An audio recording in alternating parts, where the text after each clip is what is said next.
What's going on, everybody? We're about to start something new. Me and the guys have been working on this for a little bit. We said we need to do some sort of like podcast, like just shoot the shit, hang out with each other, and talk about our league, maybe a little bit more here and there too. And that's what we're gonna do today. And we're gonna get started right away here, and guys, it's our first one. It's our first one. It's only gonna get better. Well, hopefully. We know that I always make mistakes. Now, I can only expect that something will go wrong today, and when it does, it's okay. It's okay. We'll figure it out. Not a big deal at all. But yeah, so let's get rocking and rolling. New show over the board. Welcome to the show with my two co-hosts, the Scrata on the left, I guess it would be, bottom left of me. Scrata, maybe give a wave. How's it going, buddy? Oh, we're doing all right. It's a nice day out. It's bright and sunny, not a cloud in the sky. Can't complain. Can't complain. Not a cloud in the sky, he says. What'd you get up to this weekend, buddy? Oh, had some nice MLS action last night. Was far too cold for that. And then yeah, it's been a pretty chill weekend otherwise. It's been pretty nice. Fair enough. Going to an MLS game might not be a chill weekend for most people, but for Scrata, that's just a basic ass weekend, eh? That's gonna be my next weekends until like October. So there you go. There you There go. you Living go. your best life. And the other co-host that I have with me, you heard him a lot during the playoff time. RTC, what's going on, guy? How was your weekend? It was good. It was good. I went to the casino yesterday. Won $300, so that feels good. Take those. Had a little birthday celebration with some friends, and yeah, good time. Hungover today, hurting really bad, but we'll make it. Yeah, didn't expect anything less, buddy. First time doing a new show, cameras on, and yeah, showed up hungover. Big fan of that. Good start. Love to see it. All right. Hey, one thing I thought would be really cool, just like to get this thing kicked off. Like we play the game NHL, but maybe let's talk a little about the real NHL. I'd love to know who your teams are, and maybe how long you've been a fan of them for and why. So Scrata, maybe we'll start with you, buddy. Who is your NHL team? Does this give it away at all? Oh, maybe a little bit. Maybe a bit, yeah. A little bit. Yeah. No, it's a painful existence as a Blues fan, but we have our moments. Blues. Not a lot of them, but we do have our moments.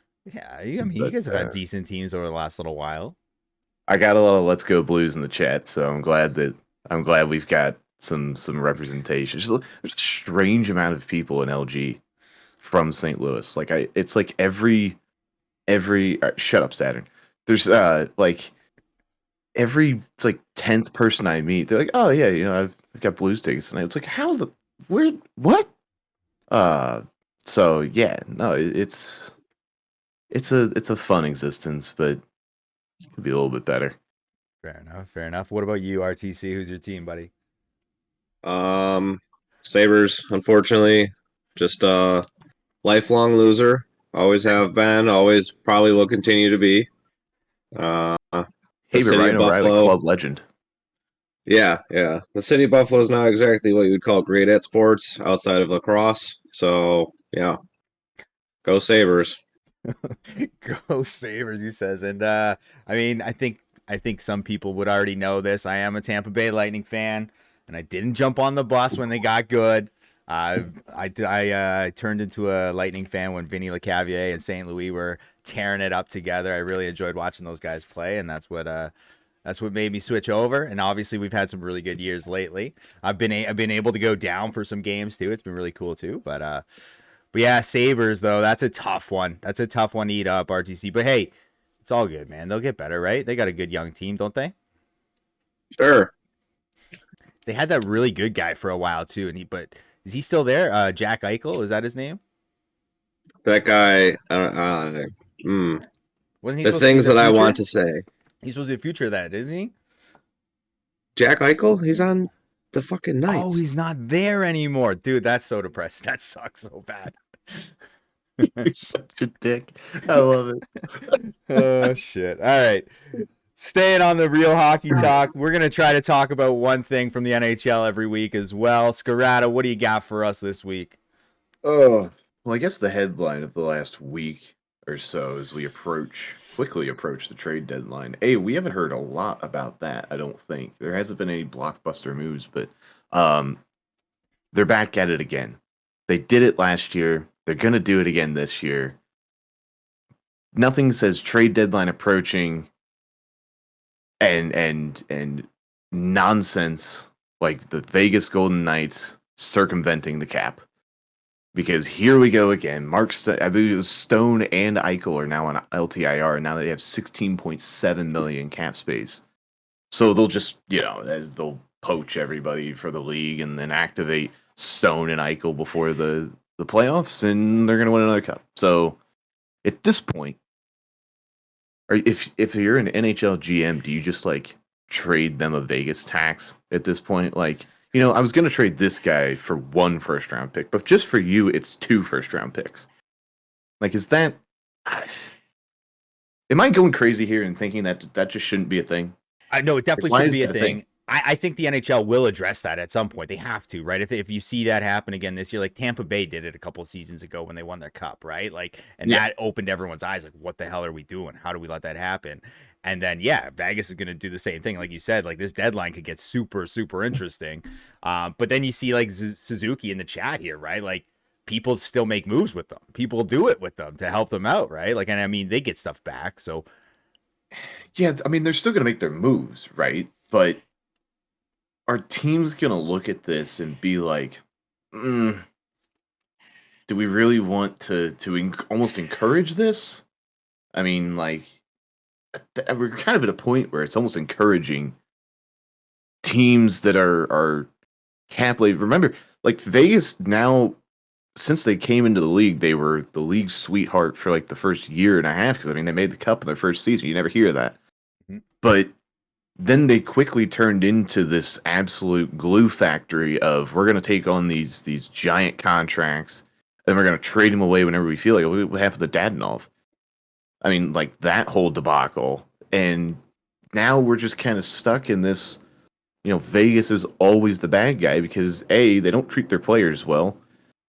B, I mean, they kind of just, I don't know. They seem like a really suspect organization. I mean, it's Vegas. You know what I mean? True. Are you surprised? You do make a very good point. There you go. Yeah, I know. It's just another team to do it. I bet you, like, I mean, we probably see it every season now, right? There's no way that you don't. Is it right? Probably not. But if you're a GM, you're gonna do whatever you can to have the best team that you have leading in the playoffs, right? And if it means resting some of your studs an extra few weeks because you get to spend more money, they're probably going to continue to do it, right? So, right on. Yeah, I guess. I mean, even as a player, you're looking at that saying, "Do I want to be a part of just the absolute machine that takes place?" Because they're just bringing players in and charting them out. They don't care. Yeah. They will trade you, they will cut you, they will do whatever. And I mean, look at oh god, I can't even think of his name. With the goaltender on Twitter, Leonard? Robin Leonard. Yeah. Look what happened with him. He's on that guy, he was always a disaster. Shocker. I gotta look this up to see how much LTIR they're using right now, because this is actually probably gonna be really funny. Yeah. All right, so Western. Leonard was in Buffalo for a bit, wasn't he? Yeah. Yeah, there you go. Yeah, he was. Buffalo boy. Yeah. All right, so they currently have Mark Stone, Brett Howden, William Carrier, and some other guy on LTIR, 13.6 million.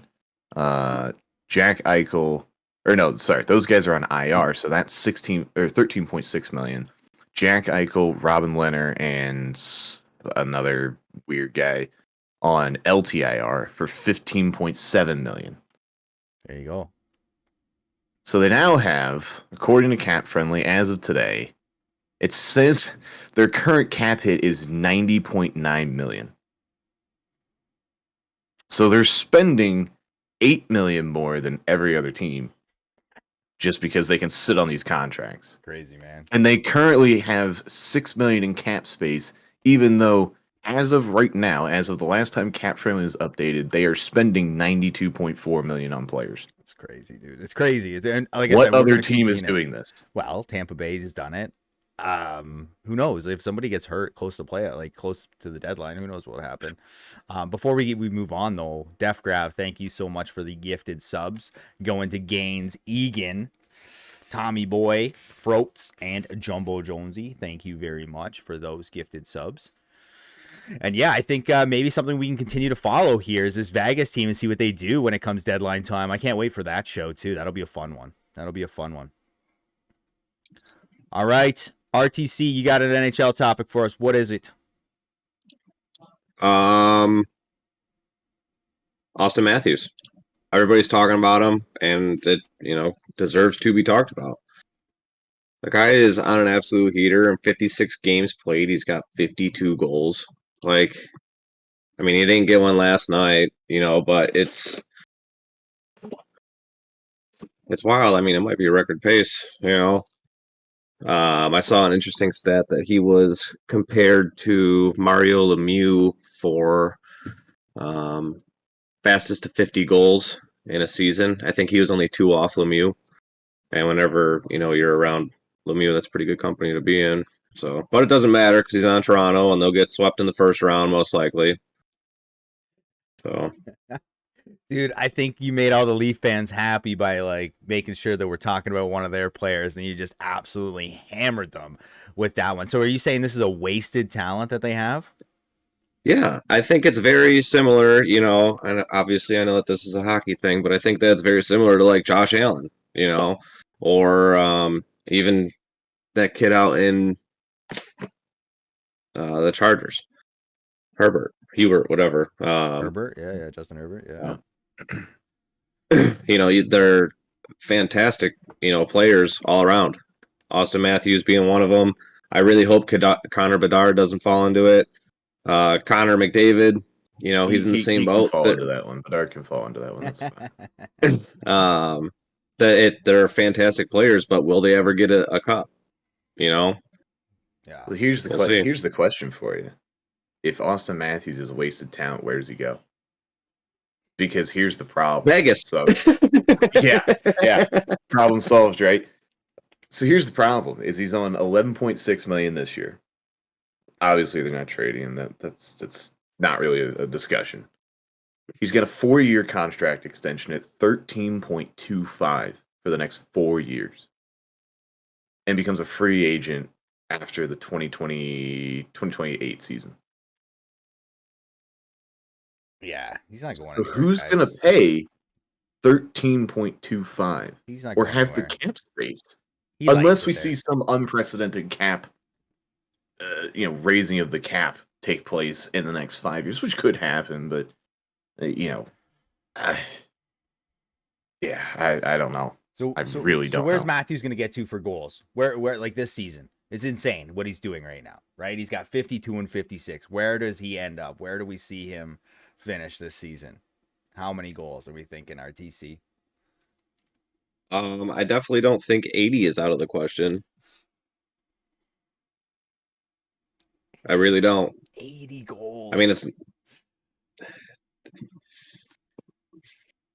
it's possible.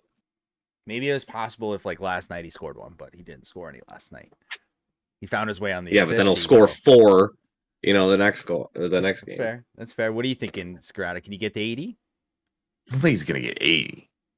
I mean, that's because what? He's at, all right. So he's at 52 right now. 52 and 56. We're at, all right. How many games? 82 in a season. He has 26 games left. Yeah. Thank you. He's got right. So he's got 26 games left. He's played 57 games. So he's scoring probably like 0.9 goals per game. If we do this mathematically. 70? 65, 70? I think he can get to 70. I think that's kind of been the number before too. Like when you read stuff, 70 is, can he get there? I think he can do it. I think he's gonna do it.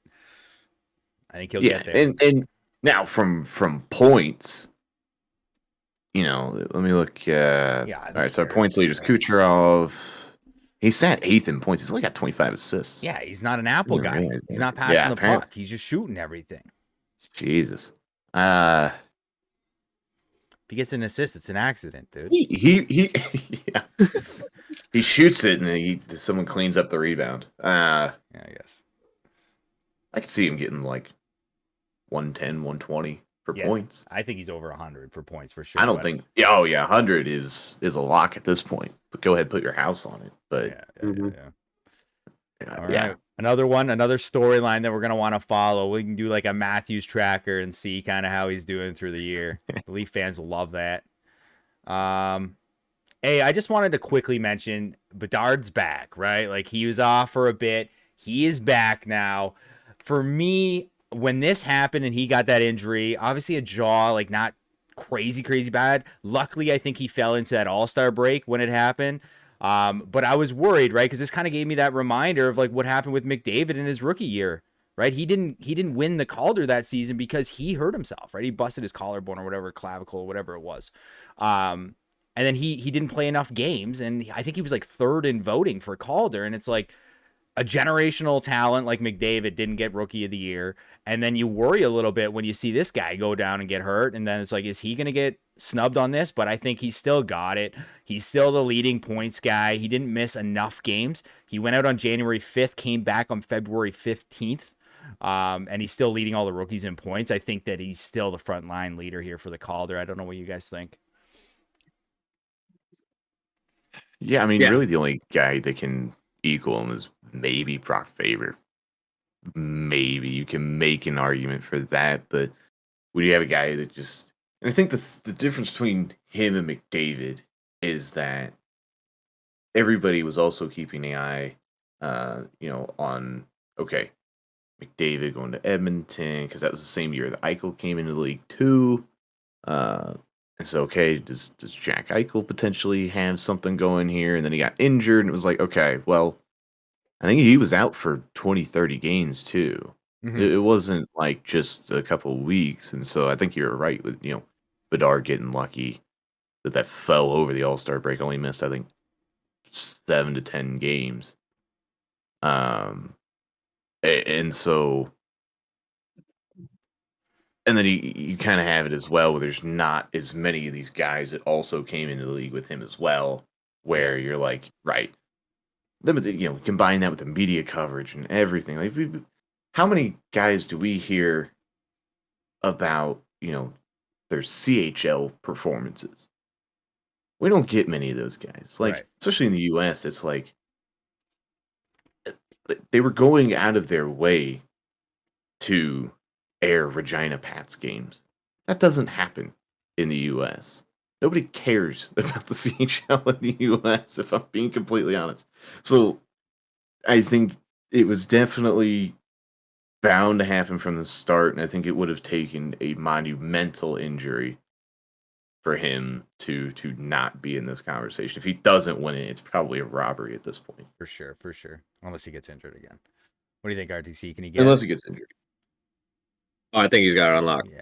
I mean, he's all over the place. He's all over every social media platform. Everybody loves him.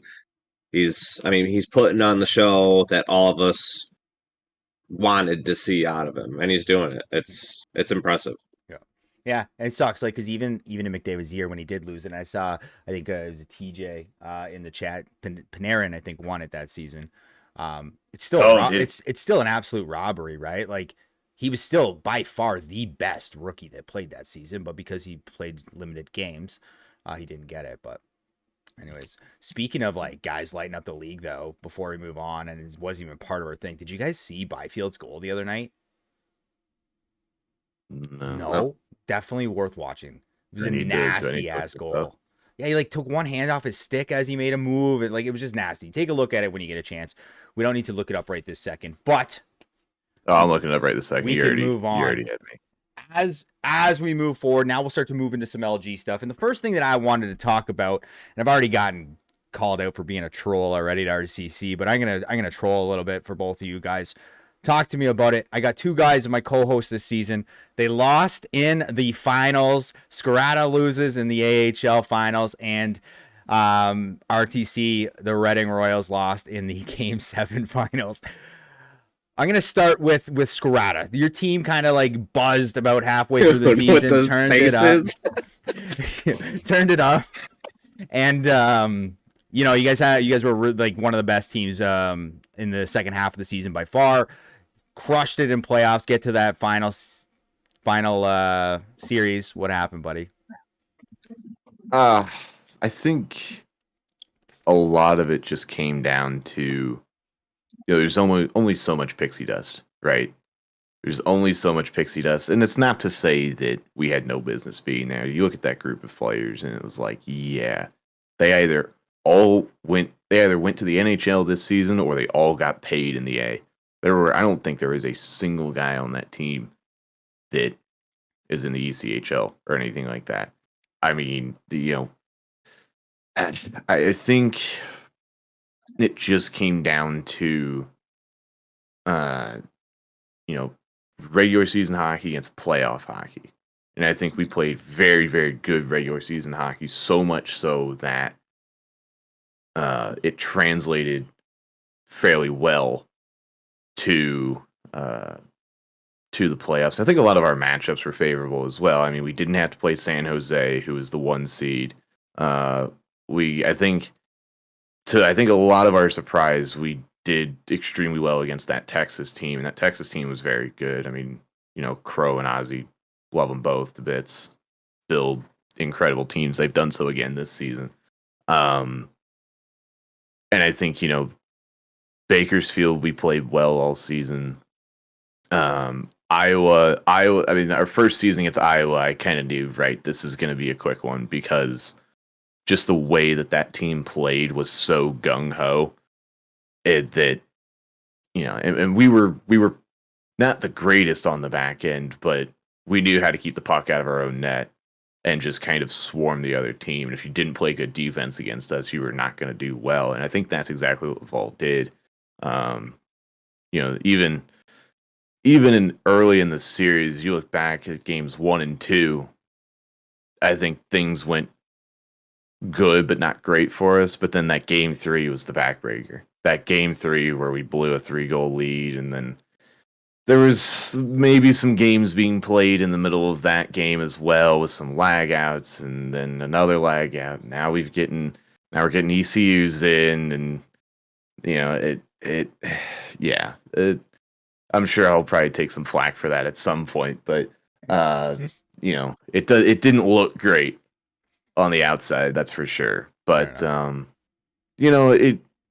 it's one of those things. But you can't say that I lost, because I didn't lose a single game of the playoffs. Wow, so. there it is. That was the biggest ego comment of the show for sure. I'll have Razor in my DMs. Don't worry. Chicken legs, or did he change his name back? Chicken legs with 2 Z's. I was looking back at some of our games, and I'm like, chicken leg Razor, you asshole. Yeah. He tried to sneak. He was being sneaky. He tried to dodge the end. I respect it. So are you over it? Are you over the loss now? You ready to turn a new leaf and start this season? Yeah, I think definitely. There's things. That was my first season in the A as well. So that was a nice little, okay, this is how it's played at a little bit of a higher level. And to be able to kind of, obviously, and we'll get to it later, but learn some of the PlayStation guys. I mean, half of my line last season was PlayStation guys. So, yeah. And they absolutely tore it up, which, was the common misconception. You asked the question a year ago, who's better, the Xbox or PlayStation? Well, you're going to hear it from both ends. But yeah, getting to kind of meet some of those guys and see how they roll, and was pretty fun, and be able to win along the way and win prolifically was very fun. RTC, you were supposed to be there. You went there. President's Trophy winners, making it to the finals. The ECHL was so fucking boring because it was number 1 seed versus number 1 seed. Game 7 overtime, baby. And it didn't go your way. Talk to me about that. What happened, my guy? Oh, he's still broken up about it. He's not always over it as Scorata. You can see it. Yeah. No, I mean, we played a really good team. I mean, that line, the wheeling line with Guru and all those guys on there, um, they beat our entire team. They played 3 different lines on our team. One was a makeshift line for Game 7, and they beat them. They beat us, and it's not like they just won the games. No, like they beat us. I mean, statistically, it wasn't even close. We got lucky on a couple opportunities. We had it down to 17 seconds. We had them, and then they did what they do, and they grinded and got it. Just a good team. I'm not going to be upset. I'm going to be upset, but it's a lot easier to process losing to a better opponent than to losing the EA garbage. Even though it was a Bobby Orr goal that took us out, regardless, I mean, it was in awesome fashion. Do you expect anything different though in an OT? I mean, yeah, I expect me to win. Man, I think in overtimes, because there were a couple seasons back. Shout out Seabass for this, where it was Game 7 to win the queue, and it was like 5 seconds to go in the third, and Seabass has a breakaway, and Killswitch diving pokes him, and it goes to overtime. We go to double overtime, and at this point, we're all like, boys, just throw the puck at the net and see what happens. And that's literally all you can do because both goaltenders are standing on their heads. And it was like one of those passes off the pads, and then our center, Sonic Joe, just happens to be there, and his guy like rotates into the 5-hole, and it goes through his legs. That's how we scored.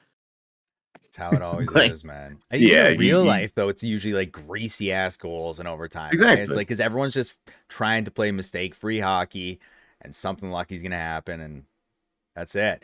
But You look at that 4 overtime game from a couple. It was last year. It was Florida and Carolina. Yeah. Game 1 goes to 4 overtimes, and you see guys out there just like in hour time on ice, and they're just like you can see their legs are heavy as shit, and you're just like, all right, get it out there. That was crazy. Find a way through. That's crazy. Yeah. No, that was insane, man. But so safe to say, you guys are over the sadness. You ready to rock this season? No. Okay, so we can get rid of one of the sad faces. We'll leave RTC's up there for him. He's not over it yet. But I mean, guys, like great seasons from both of you, right? I was very, very happy with my season too. I give you guys a hard time. I was very happy with our regular season. We had a great team. We did a lot of good things. We lost in the first round. I always lose in the first round. I never make it out of the first round. Doesn't matter. Doesn't matter how good my team is. I suck. I've had that curse before. I just suck. It's brutal, and it drives me mental. But I'm not sad about it. I'm not sad. We just move on, play the next season. Right? I haven't gotten relegated. I haven't been told I can't manage again yet, so that's great. I'm sure it's coming. I'm sure it's coming soon at some point. But yeah, hey, you kind of mentioned it, eh? Like the crossplay stuff, first season, getting everybody together. Let's talk a little bit about that, right? Like I think we got to learn see some new faces, learn some new names, play with some new players. The league was, one league. We didn't have a separate tab for PSN, and we didn't have a separate tab for Xbox. We're going into our second season now, and I expect there's more familiarity. Like, I don't know, what do you guys think this season? Like, did you like it? Did you like playing with these guys? Uh-oh. Yeah, I mean, I did. I thought that bringing them in added a lot of depth to every team. Like getting 3 functioning lines is much more attainable now if you're managing. It is hard because obviously you don't know anybody, you don't know personalities, you don't know who's toxic, who's worth it, and so on and so forth. It definitely adds a whole new dynamic. But it's awesome. It's really, I think it's really good for everything to have this merge, and like this amount of depth. A lot of those guys are great. I would say just about every PlayStation guy I've come across so far has been fantastic. Um, I really enjoy it, to be honest. I mean, I'm on a team now that's mostly PlayStation guys, so I get to meet a whole new set of people, which is awesome. Um, yeah. You go. Where you are. What about you, Strata? Yeah, I mean, like I said, I got to meet guys like Mondo and Roll Backwoods, and those dudes are fantastic. And Sleep was in here as well earlier. I believe he's a PlayStation guy. Like I would have never met those dudes had that not happened. So uh, I think what we've seen as well is the upper echelon of PlayStation has thrived and have done very, very well since the merge. And what I've kind of found, there's no mediocre PlayStation players. You're either like the top or you are on a third line CHL team. And I think there were much more middle of the road Xbox guys. And I think and again, someone's probably gonna give me flack for it, but the top PlayStation guys are definitely on the same pace with the top Xbox guys. Like it's very hard to argue that they're not. Yeah. And then you kind of start going down the list, and as you kind of get to the middle, there's a lot more Xbox guys. Then you start getting into the bottom, and then you see the mixing back again. But like the guys who are of the top on PlayStation are the top. Those dudes are insane. So I think kind of what RT was saying is like you can now build a gross 3-line team if you know the right guys. And I think we're still kind of in that familiarity period. There was a lot of guys who, I was looking at through this past bidding where, they didn't play either last season, they didn't sign up for this season. A lot of PlayStation guys who I've never heard of, but I'm getting told these guys are gross. They didn't play last season. But then you look at their numbers and it's PlayStation numbers, so you have to be like, okay, well, how was their comp, right? And I'm sure the PlayStation guys are doing the exact same with us. Well, we don't know any of these guys, and so I think as seasons go on, and I think it'll probably take this season and next season to really solidify the community as a whole, and to where it gets less of this Xbox, PlayStation. It's like, oh, well, you're on Xbox, just do that thing. Oh, you're on PlayStation, just whatever. Yeah. And it all just becomes one thing. I think there's still a little bit of difference between the two, but at this point, I think you're gonna see a lot more guys just knowing everybody, and it doesn't matter what system they're on, and that's the way we want it to be. Yeah, I still felt like, and we can talk about it more as we move forward and some other stuff. I still felt like the Xbox guys stuck with some Xbox guys as we move into this season. PSN guys stuck with PSN guys, but yeah, I love the collaboration this year. I thought it was a lot of fun, and like in the managers chat, you got to meet a bunch of new people too, which was cool.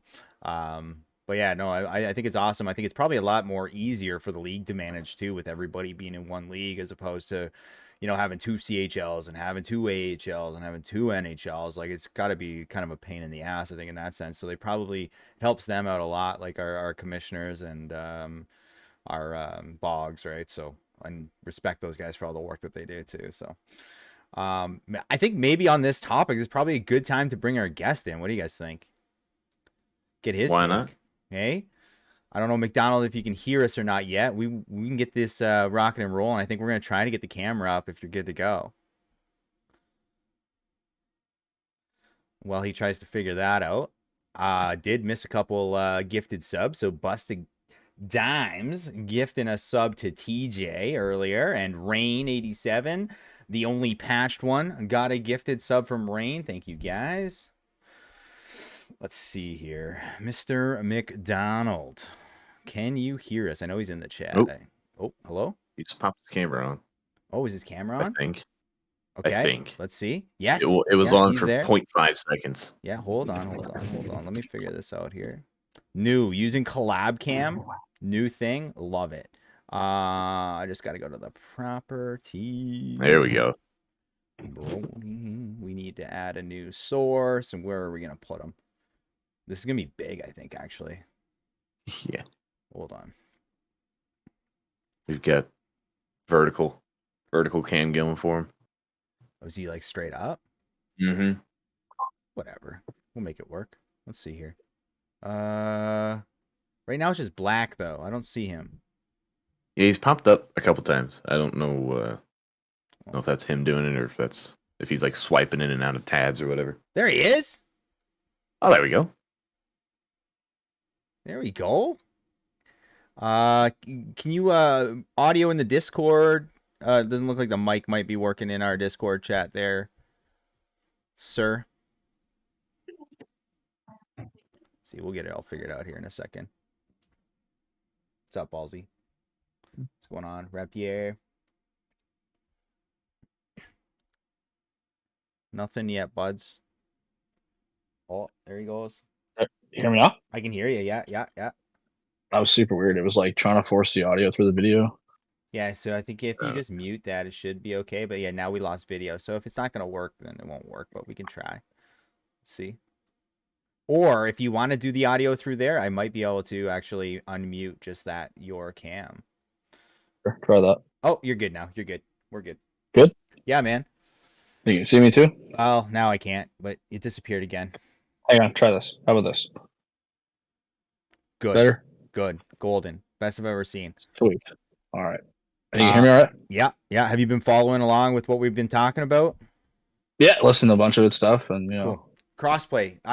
We just talked about crossplay, how we felt as players. From your guys' perspective, like the commissioners and all the league staff, like it's got to be a lot easier now that everyone's playing in the same league, right? Yeah, and also it's not double everything, right? We're not handling double the complaints. It's just kind of tiered really nicely all through there. Management selection is pretty straightforward, but I think you guys kind of said it best earlier. It's going to take a lot longer than one season for everyone to kind of find where they're supposed to be. Because even coming to like ECHL bidding, you're right. There's a handful of PlayStation guys that were in ECHL bidding that haven't played they didn't play last season. That were like NHL PlayStation guys that made it all the way down to our bidding session as well too, and ended up going for $500K or whatever it may be, like the league minimum. So there's a ton of. I think it's going to probably take the NHL 25 until like it all kind of sorts itself out. Competition wise, I think it's the best it's been. It's kind of nice to have everything together. Like, before NHL 24, I played both consoles. I played PlayStation and I played Xbox. And there definitely is similarities, but there's also definitely differences as well. And I think I do agree when it comes to the top tier talent.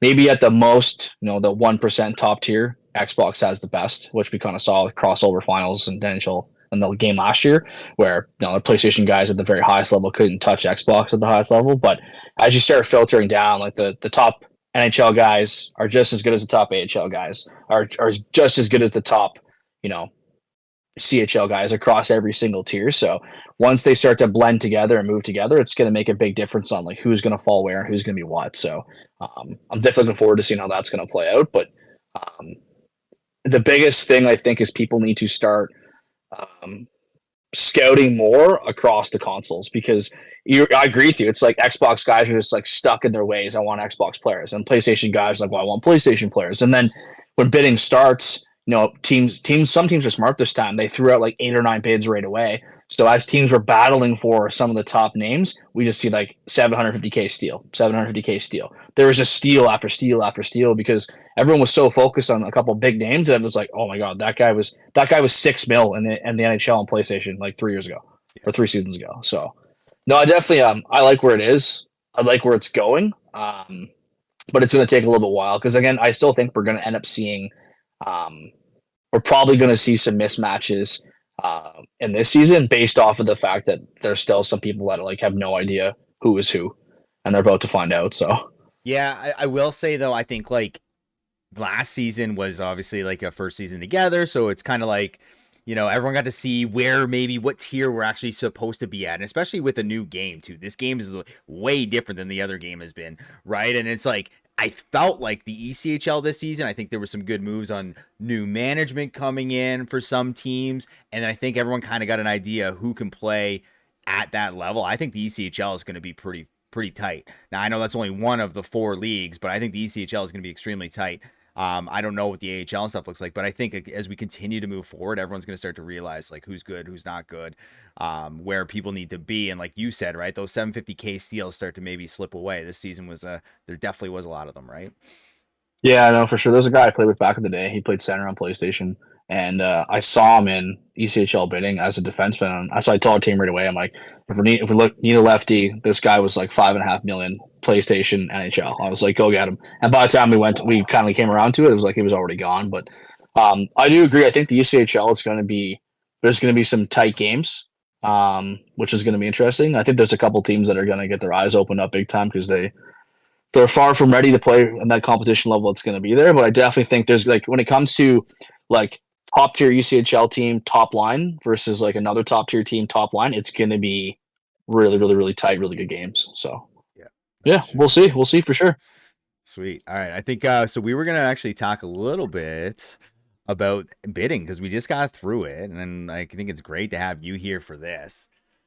Bidding was like we just talked about it. It was crazy. There were some 750K guys. There was a ton of high contracts as well. We're gonna kind of go through each league. I think each member here kind of brought their own little storyline to come out of bidding. So we'll start with the NHL.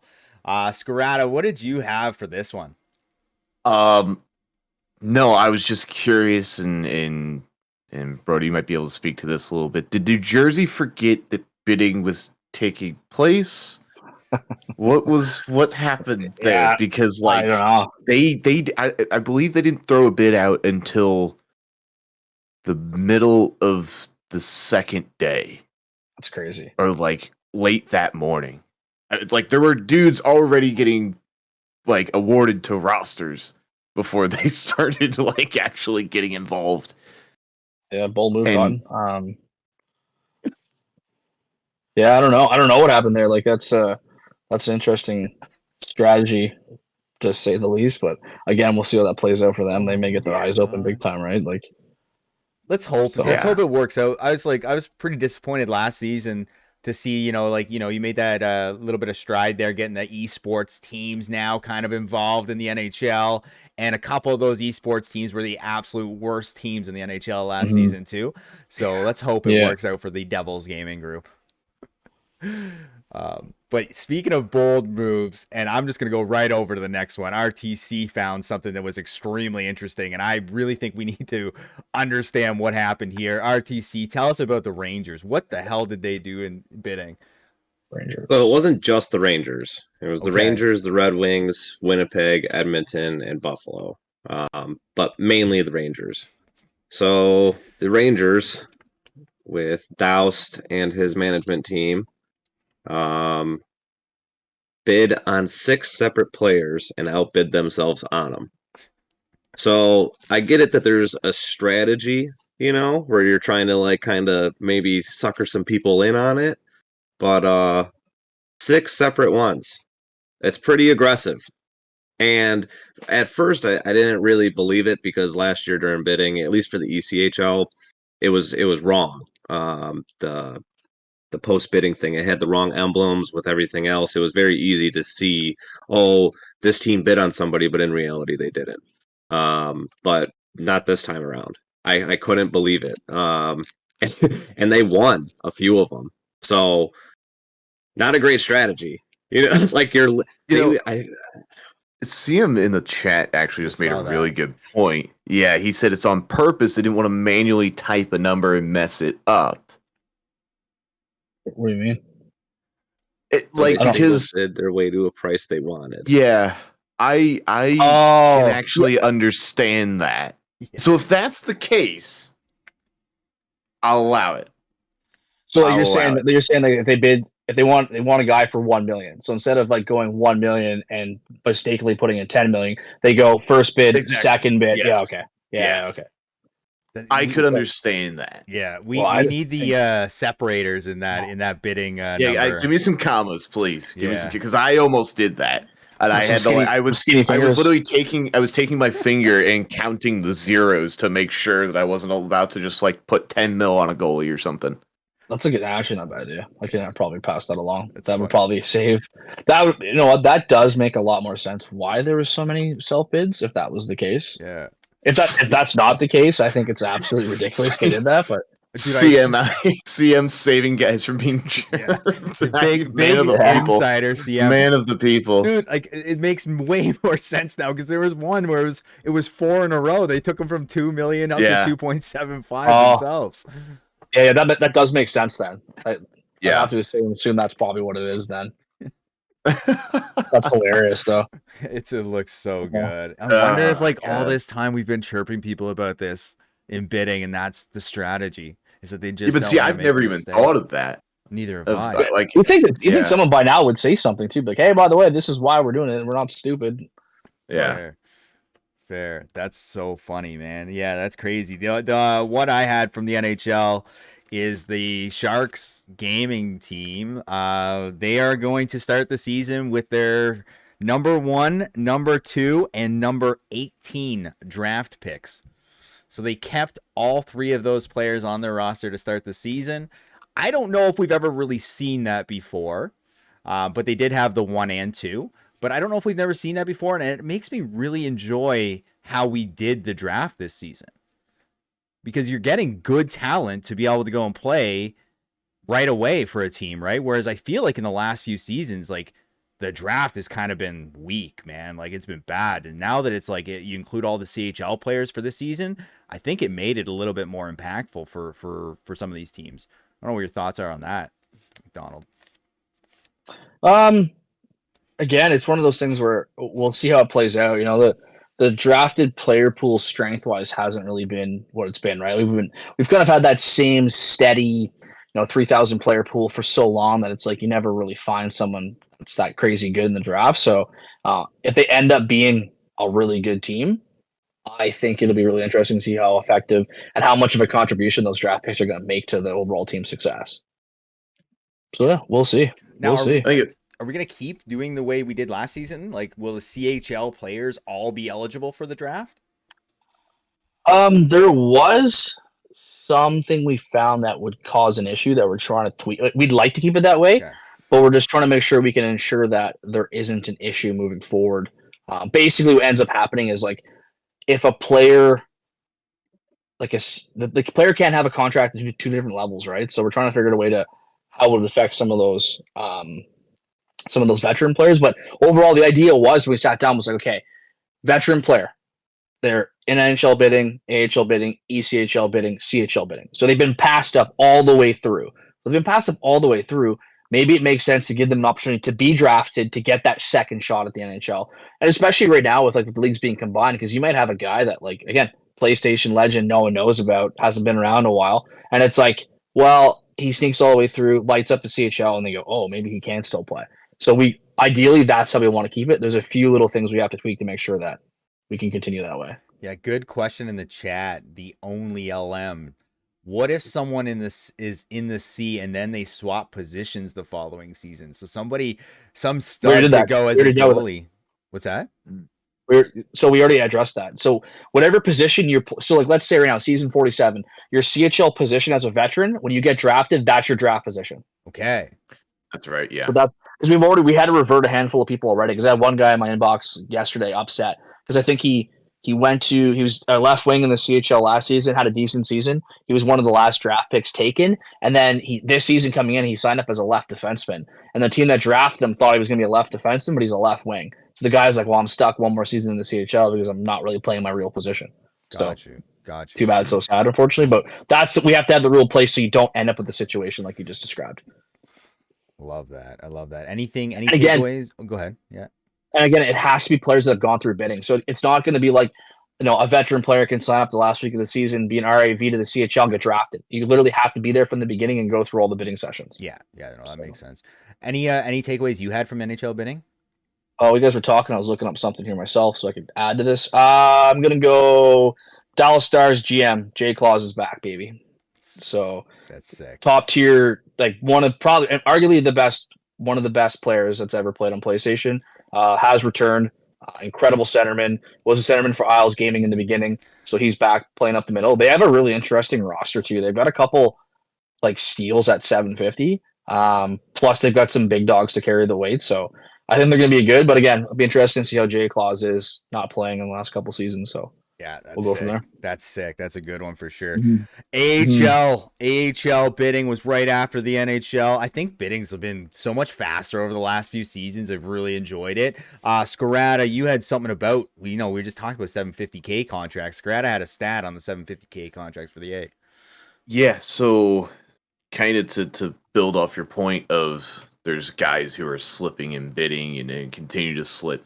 There were 219 AHL 750K contracts. Put that in perspective, in the NHL, there's 162. So that is a significant percentage increase in, I don't know if it's bidding philosophies. I don't know if it's guys who know a guy, if it's guys playing out of position who are still good enough to be in the A. I mean, I don't know what that is, but I found that to be a crazy number because even us at Springfield, like we were getting guys for way less than we were expecting, and so we were able to just kind of funnel money into other guys and to make that work, and that worked out for us. I mean, we're looking nice, not to toot our own horn, but we are looking nice. But yeah, I mean, there's like rosters that are the entire half of the roster is 750K. So yeah, Kiki in the chat, we've all got buddies. So all of our 750K guys are out of position for the most part. So there you go. So who knows exactly what went on, but I think we kind of saw that funnel into ECHL and CHL bidding, which we'll get to, I guess, in a little bit, where you have these other dudes who are just getting absolutely paid. And I think this played into a lot of that. There you go. Yeah, you might be right too. Yeah, no, for sure. So that's a lot of 750K contracts, a lot of steals in the A for sure.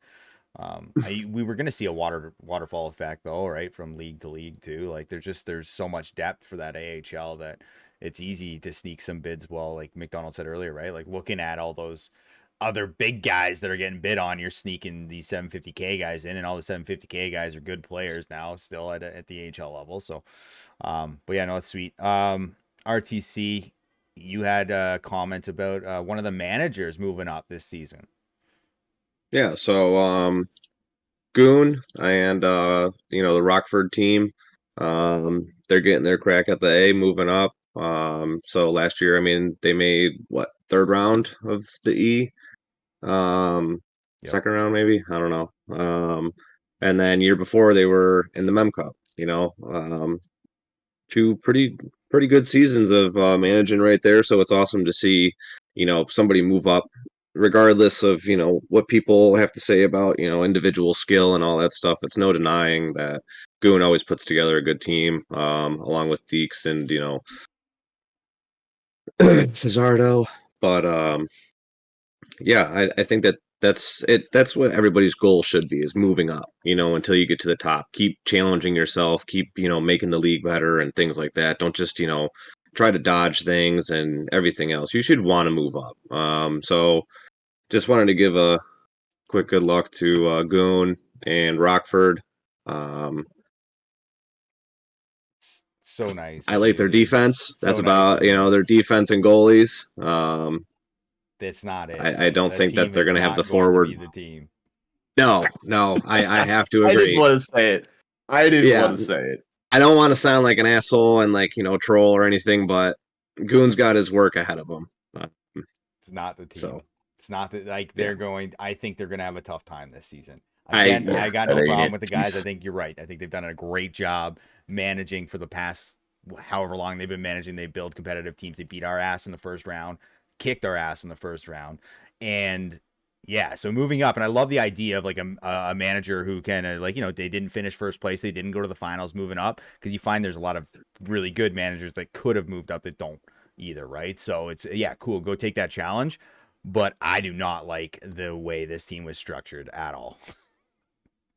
I think that the good that's come out of this team, and McDonald can probably back me on this, is we're not going to get a Syracuse situation where the team sucks, it falls apart, the management leaves halfway through the season. Goon, to his credit, may not have built the best team, but you know that Goon's not just going to fold the team when things go south. You know, he's gonna stick it out, and he may even try again next season. So, I've never known Goon in anything other than management. So he'll either be back in the A and learn some lessons, or he'll go back to the E and build a nice competitive team down there.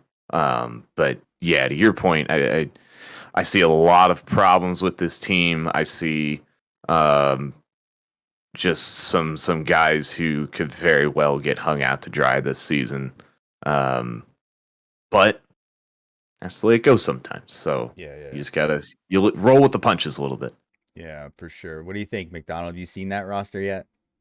Yeah, I just looked at it now. I think I'm just trying to like go through my head here too on like past history, but like I don't know how many guys I've ever seen that move up and have success right away. Like there's always that like learning curve that happens unless you just you're a top tier player that kind of works your way through very quickly. But there's always going to be that those growing pains and those learning pains. And it's kind of about how you handle those things. So you know what, like keep your team as competitive as you can, keep everyone together as competitive as you can. Come into it, make sure you've got an active training camp. So if guys do start like dipping, you've got some backups. So you're not forfeiting. You're not handing out free points that could affect playoff standings. People have a lot of respect for guys that can keep the head above water. And then at the deadline, if you got some loyal guys that or maybe you can ship them off to contenders, people respect that too. Obviously, don't be giving people away for nothing, but make sure that kind of look for the future. For me, looking at the AHL roster, so playing not as much club last season as I normally do, I ran into Laval a handful of times in club games, and I wasn't following the AHL standings enough to see who was really good in the AHL per se, and they fucking smoked us. Like I was like the puck movement was like next level. I was like, what the fuck? Like this is not even fair. So I always like to see if teams can keep it together season to season to season. And the system right now in place does make it difficult. Like everyone goes back to bidding. You're limited on re-signs. It's not how it was like 10 years ago where you could we had a team in VHL that I think they won 8 out of 9 seasons or something because they could keep their whole core together. But that's not the case anymore. So I'm really curious to see like how they're going to be coming into this season because they were one of the better teams that, I played against last year. And I was like, it was very obvious after playing them that there's levels to this game. And they are definitely on the next level for sure. Do you want me to let you in on a secret? Uh-oh. Sure. They're going to be better this year. Yeah. They're going to be better. They're going to be better. Well, even too, I played a couple seasons ago. I played with Moo on a team, and then like we had a wicked team. I think we lost like 6 games all year. Like that whole roster is awesome. But like I said, running into them, I was just like, holy shit! Like this is a very very skilled team. So good luck to them, and if they can repeat, that's kind of cool. I don't know the last time we've really seen a lot of repeats at that level. So no, good luck to them. Yeah, I mean, for sure. They're like our Scrata. You said they're gotten better, but I think the AHL is going to be better too, though this season, right? Like it's going to be a little bit more competitive too. Some of those top teams are going to be top teams, and one of those top teams I think are going to repeat as a President's Trophy potential is the Phantoms. I think the Phantoms did a great job in bidding, and I think their team's actually even better this season than they were last season, and they got some guys for cheap, and I think they're a team to watch out for sure. I don't know if you followed them at all. If you agree or disagree, feel free to. Yeah, I know a decent amount of these guys, and I can 100% say I don't know if they're going to be as good as last season, because I mean they set the bar pretty freaking high. Sure. But I think they're absolutely going to be extremely competitive, and if we had betting favorites for the cup, that these guys are going to be on that list somewhere. Yeah. No, not for the cup. Nigerian's never going to win a cup. It doesn't matter how good his teams are. They lose in the playoffs every time. There's no chance.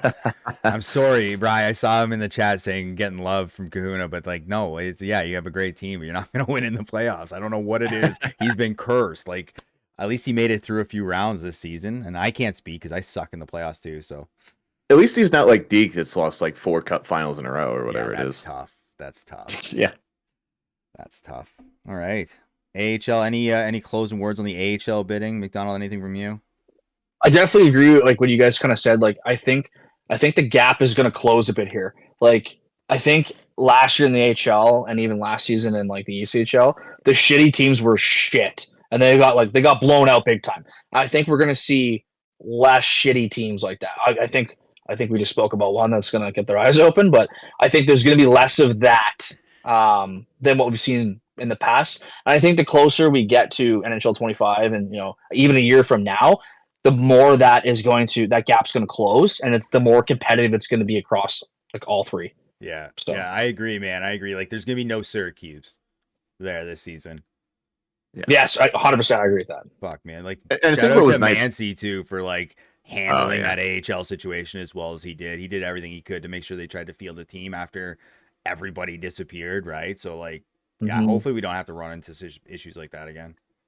I think what was nice too last season is like there was really only one runaway division, and that was with the Phantoms. And like, even that division was competitive for the wild card spots. I mean, you had Chicago, the Penguins, the Hershey Bears, Cleveland. I remember the push last day of the season. We were looking at Hershey and Cleveland, being like, "What's gonna happen here?" Because they were all battling it out for that 8th spot. Yeah, and I mean, that division was competitive.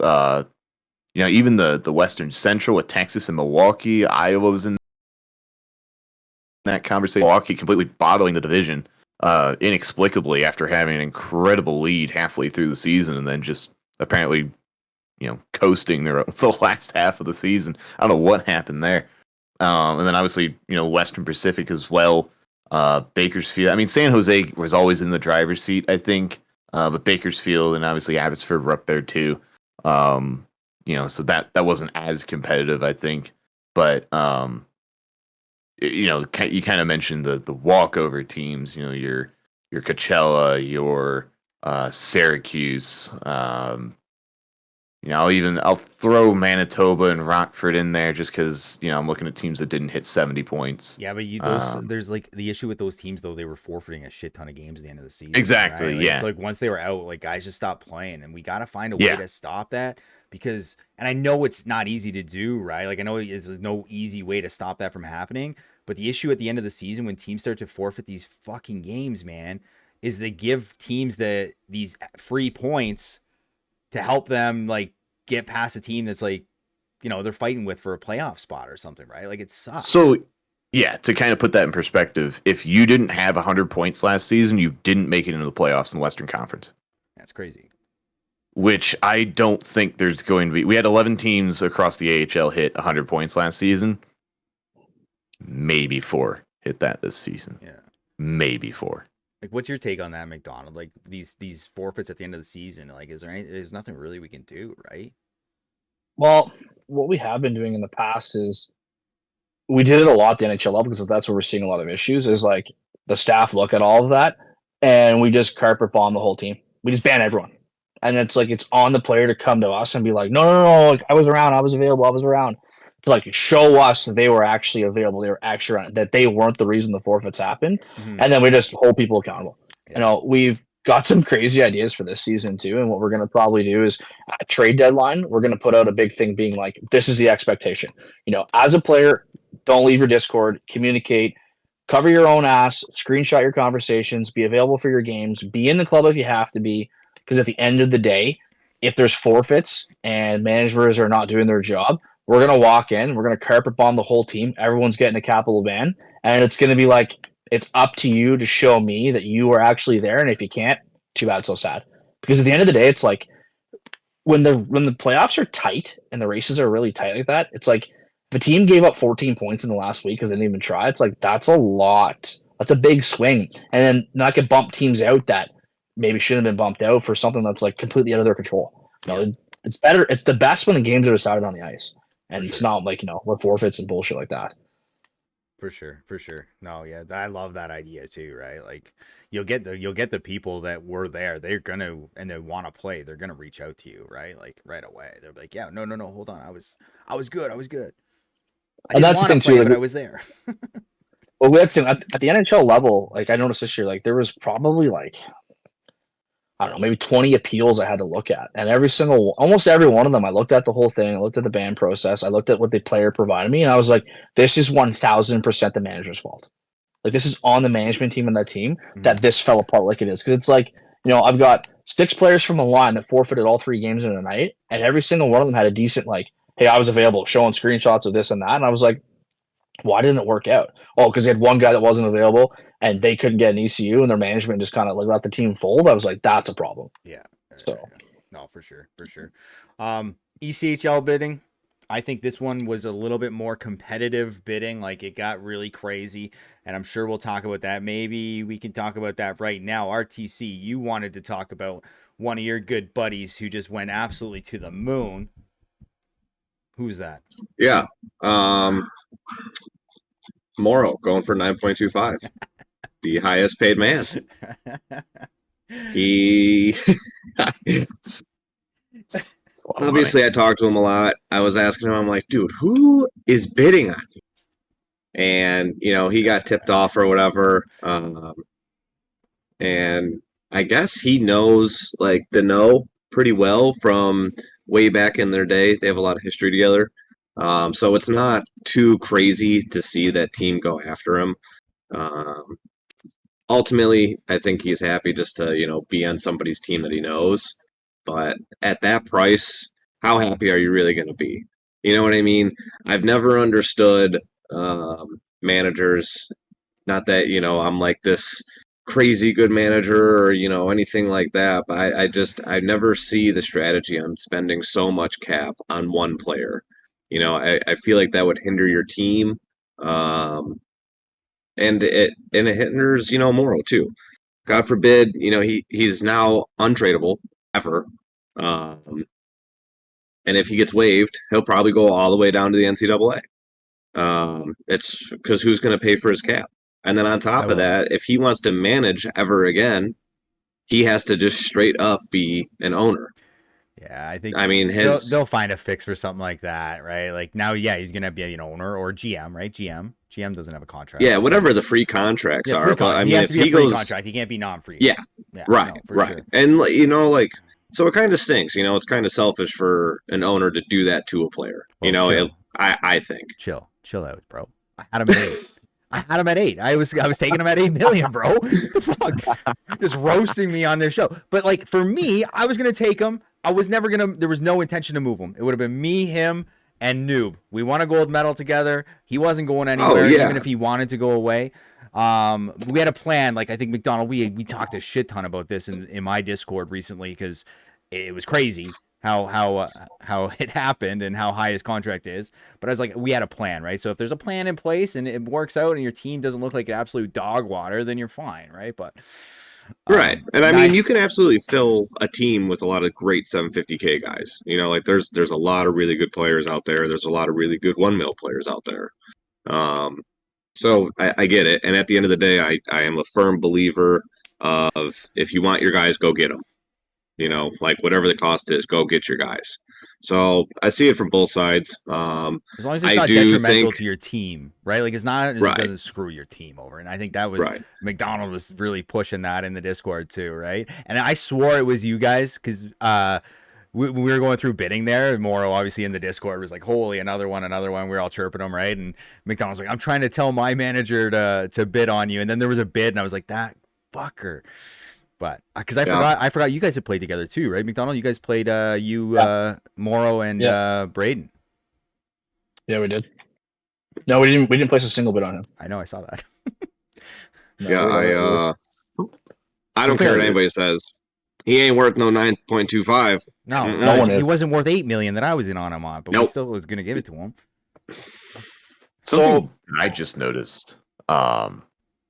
And kind of Kahuna, you had talked about a little bit, is bidding detrimental to your team. So I want to take a look at a team that threw out 76 bids on 36 players for their entire forward line, all 9 forwards to either be free contracts or 750K. The Adirondack Thunder. My brothers in Christ. What are you doing? It sounds like they lost out on a lot of players. Thank you. Yes. They threw 7.7 on Livid Penguin at left defense. Yeah. 4.5 on Nate Pones at right defense. And walk away from bidding with 7.5. So they're probably like looking for 750K guys. They throw a bid on them, they lose them, they go to the next guy. They throw. Now a bid, I get PTSD from this because this is what happened last season. The Colorado Eagles team that I was on last season, literally almost the entire roster was 750K, and we would go like 3-6 on the week, scoring 8 goals, giving up like 15 because we were losing every game 1-0. We couldn't score on a hooker. But yet, here we are, like, with all these 750K contracts. And it was just like, what are we doing? Why are we doing the things that we are? They have one of the biggest deals. Karan at left wing at 750. He is fucking nasty. Is he good? Nasty. He was in my DMs, bro. He was in the league. I think he sent one out to the manager saying, I've been gone for a while. Yeah, he was on that Kingston team where I played with Plymouth, where we almost won everything. And we lost really? this. Yes, he was our top left winger. The guy is season 40? nasty. Yeah. Yeah, 24 and 82 points, 39 goals, 43 assists. I ran into him the other night in club, and he was playing with an AHL team, and he was their best player.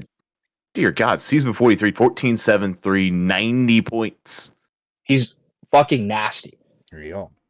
I found the Auston Matthews regen. There you go. So I'll speak to this a little bit. This bidding session had 1,200 more players than any other bidding session that's ever happened. So we went to bidding with about 4,200 players, signups. Yep. The next closest was like we went to bidding one time with 3,000 players. So when you go to bidding with that many extra people, your strategy for bidding should be to sprinkle a little bit of everything everywhere right away. Because the amount of people, people aren't going to be able to keep up to who's going, who's not going. And I think the teams that did that were successful.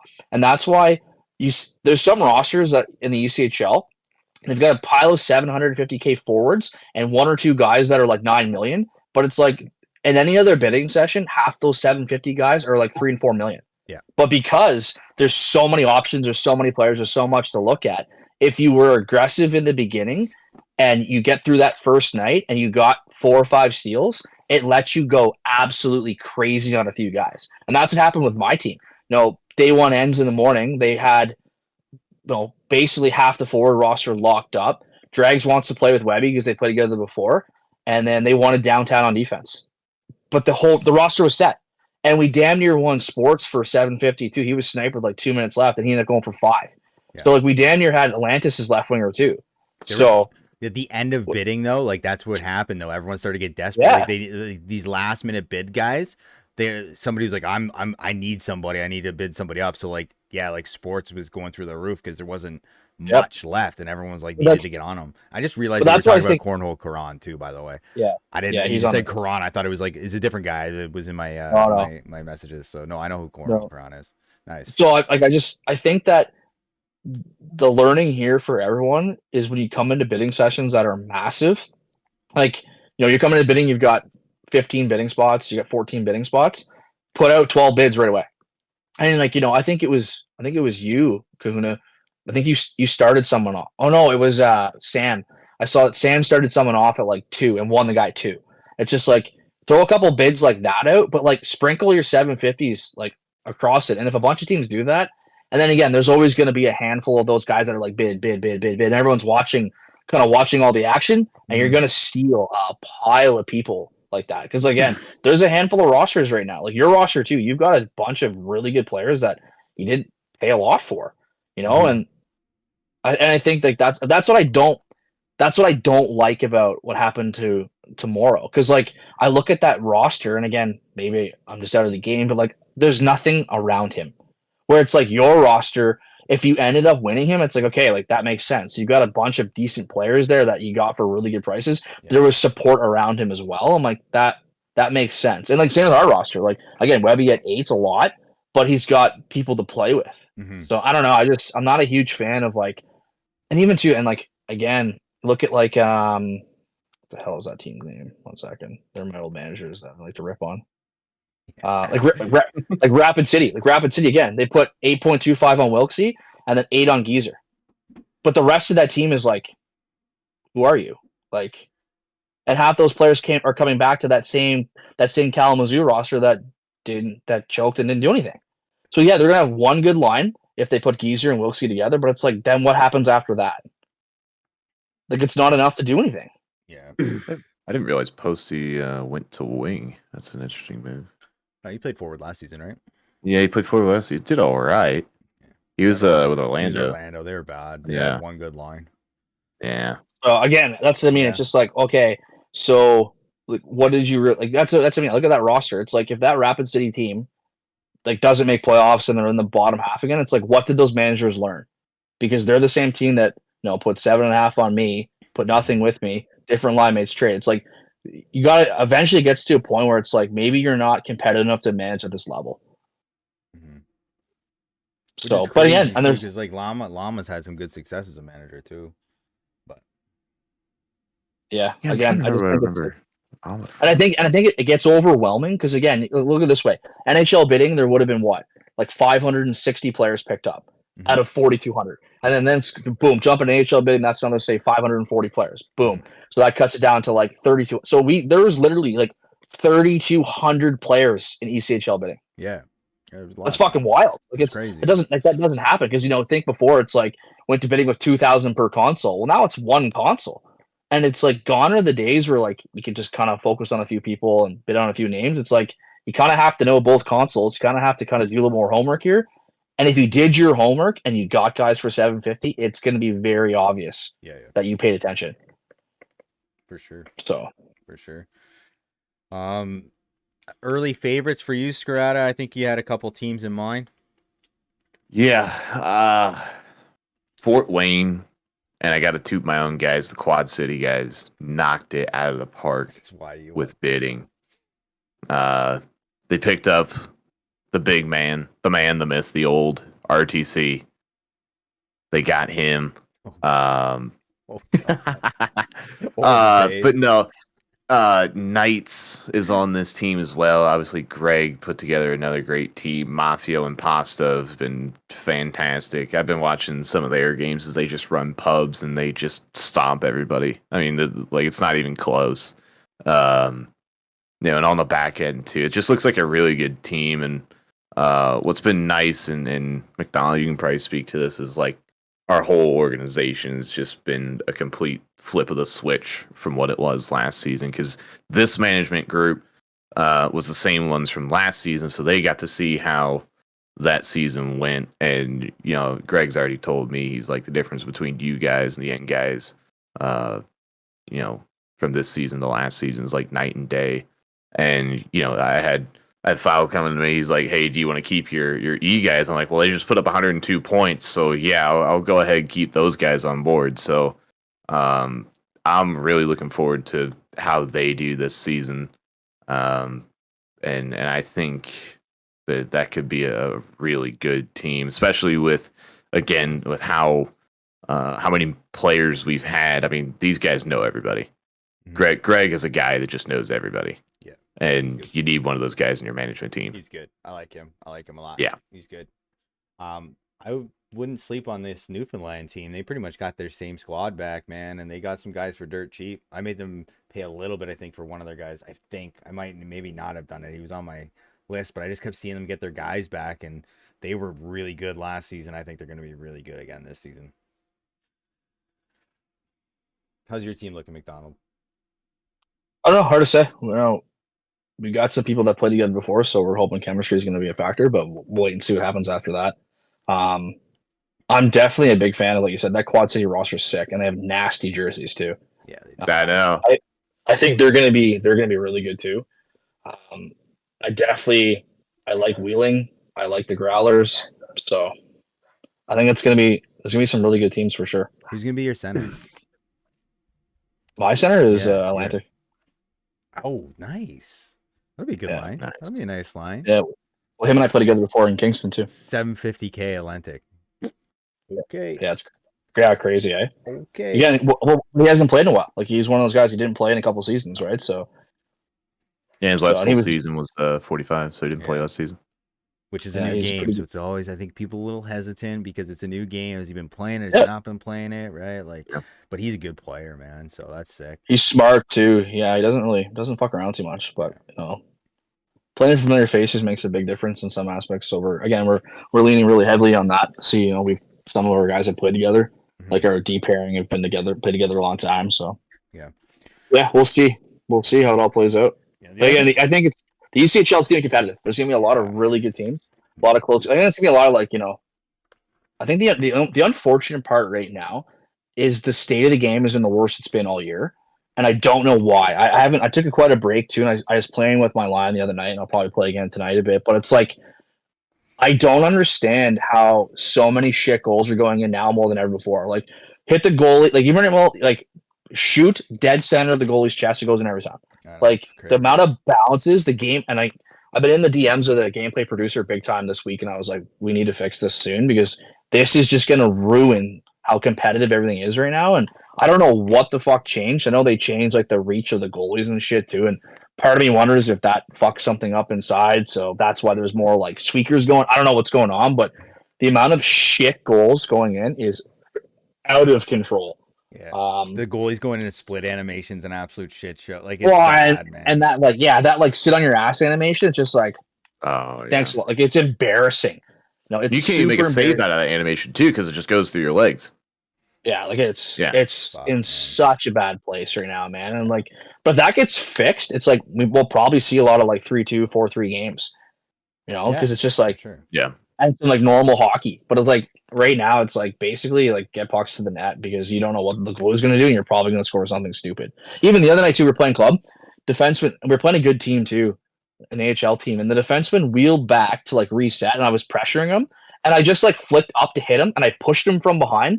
He lost the puck at the hash marks and it went through his goalie's legs. Yeah, bro, I've seen that. And the goalie couldn't react, and I was just like, how the fuck? Yeah, like that's man, it's so frustrating. So again, if the state of the game can kind of make you take a little bit of a corner here for the start of the season, we could probably help it because again, these rosters are. Again, I think it's going to be 32 team league. I think it's going to be 20 really close teams, maybe like 8 kind of in the whatever, and then maybe 4 that are just like get relegated. Yeah. But it's like after that, it's like it could be really competitive if the game will finally support some of that. So yeah, for sure. The only thing I had from ECHL bidding, guys, was and I'm glad it got fixed, but we had a $5 million bid on a goalie that came and then it disappeared just as fast. Kind of fucked up bidding a little bit at the end because people didn't realize that it happened. But I guess it was a pure accident. It was communicated right away when it was an accident. It got fixed. But we had a $5 million bid on a goalie, and then it disappeared. It was kind of strange, but we saw it happen. $5 million. My issue was like, I don't know how that was an accident, bro, because he was at $2 million or something like that. Like, how do you accidentally put $5 million in? Yeah, fair enough. I mean, there's a $6 million goalie in the end. Yeah, well, I mean, they got a little bit more cap space too, though, those guys, right? But like, I talked to the owner that had this mishap, and he said that he was on his phone, he was at work, he was flustered, he went to put 2.5 in, missed the 2, added a 0. That's how he got the 5. Yeah, but how are you flustered? It's a 6-hour timer. He's at work. I don't know. Maybe he was getting in trouble or something. But either way, I was like, well. Sounds a little. I think he was getting live for putting $5 million bid on a goalie. That's what I think was happening. I think listening to you guys a little bit too would make a lot of sense. Again, I've never done bidding. I've just run the league, so I've never had to go through a bidding session where I had to like bid on people.